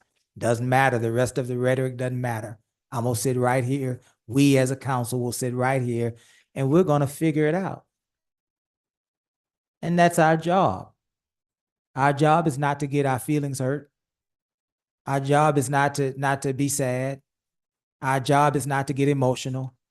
Our job is when we get behind this dais, it's time to solve the people's problems and do the people's business. And if you've watched me for 20 years, you've watched me be stoic and steadfast in that endeavor. And if you take anything from me as your mayor, council,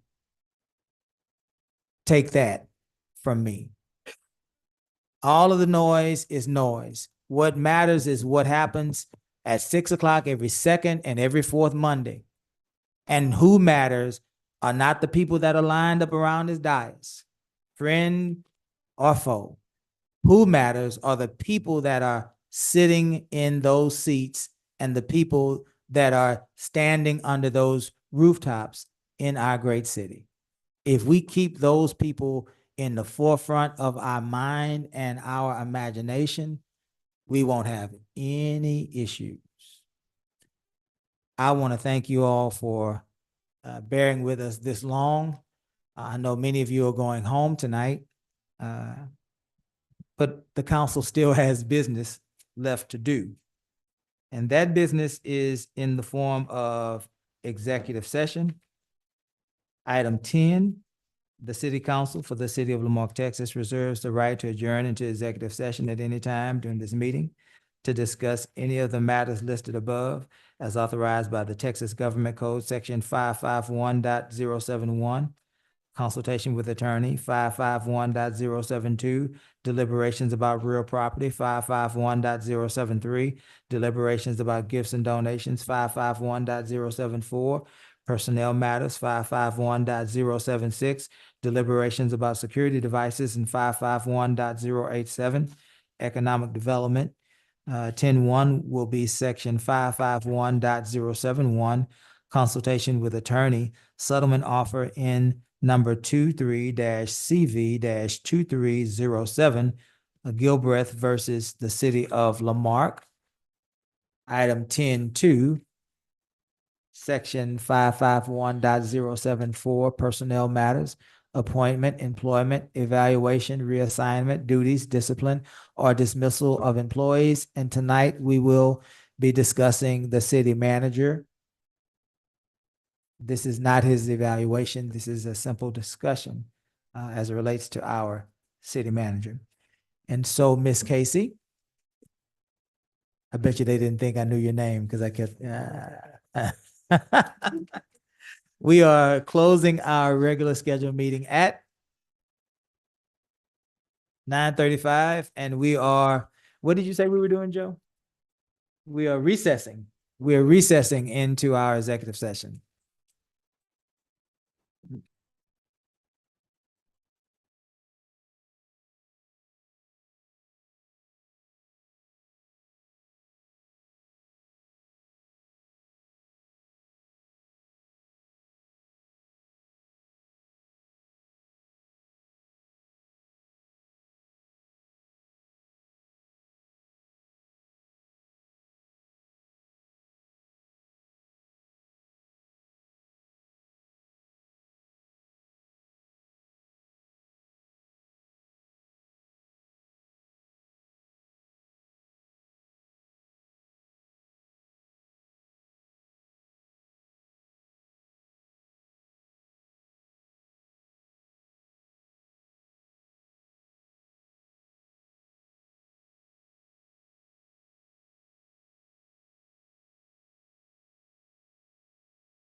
good evening, good night, Good evening. good Lord, it's 10:50. It's a morning prayer. Item 11, actions taken from executive session. 11:1, I'm sorry, we have reconvened the regular scheduled meeting at 10:50, thank you. Item 11, actions taken from executive session. 11:1, section 551.071, consultation with attorney, settlement offer in number 23-CV-2307, Gilbreth versus the city of Lamarque. I will entertain a motion, if any. Mayor, I don't think on that item we require a motion. Thank you, sir. Item 11:2, section 551.074, personnel matters, appointment, employment, evaluation, reassignment, duties, discipline, or dismissal of employees, and that employee is the city manager. I will entertain a motion. Mayor, consistent with our yearly evaluation schedule of our 5 employees, beginning with the city manager, then I just move that we undertake this evaluation in October of 2024. And that process would include an advisory component that would be reaching out to the chairpersons of our boards and commissions, as well as the heads of departments. Is there a second? I second that. So what it would look like is over the summer, we will engage, there will be an advisory person to engage our boards and commissions to ascertain some sort of a broad evaluation of the city administration as a whole. And there will be basic questions that will be presented to members of our boards and commissions that will be easy to answer, but it will give the council a wealth of information on what the community feels about the direction of our administration. Step 1. Step 2, like last year, we will have an evaluation of the city manager provided by our department heads. Those 2 things will be happening simultaneously over the summer, over July, August, and September, while this council is in budget session. Once the budget is approved and the new fiscal year starts October 1, this council will immediately turn all of our attention toward the evaluation of our city manager. Subsequently, the evaluation of the rest of those appointed staff members that council supervises, the city clerk, city attorney, the prosecutor, the municipal court judge. Did I miss anyone? Those other 4 positions. Any further discussion? Mayor, would that include the associate judges as well? The associate judges, they just got here, Joe. You want to? That would include the associate judges. We ought to at least visit with them, to your point, Joe, to see how things are going.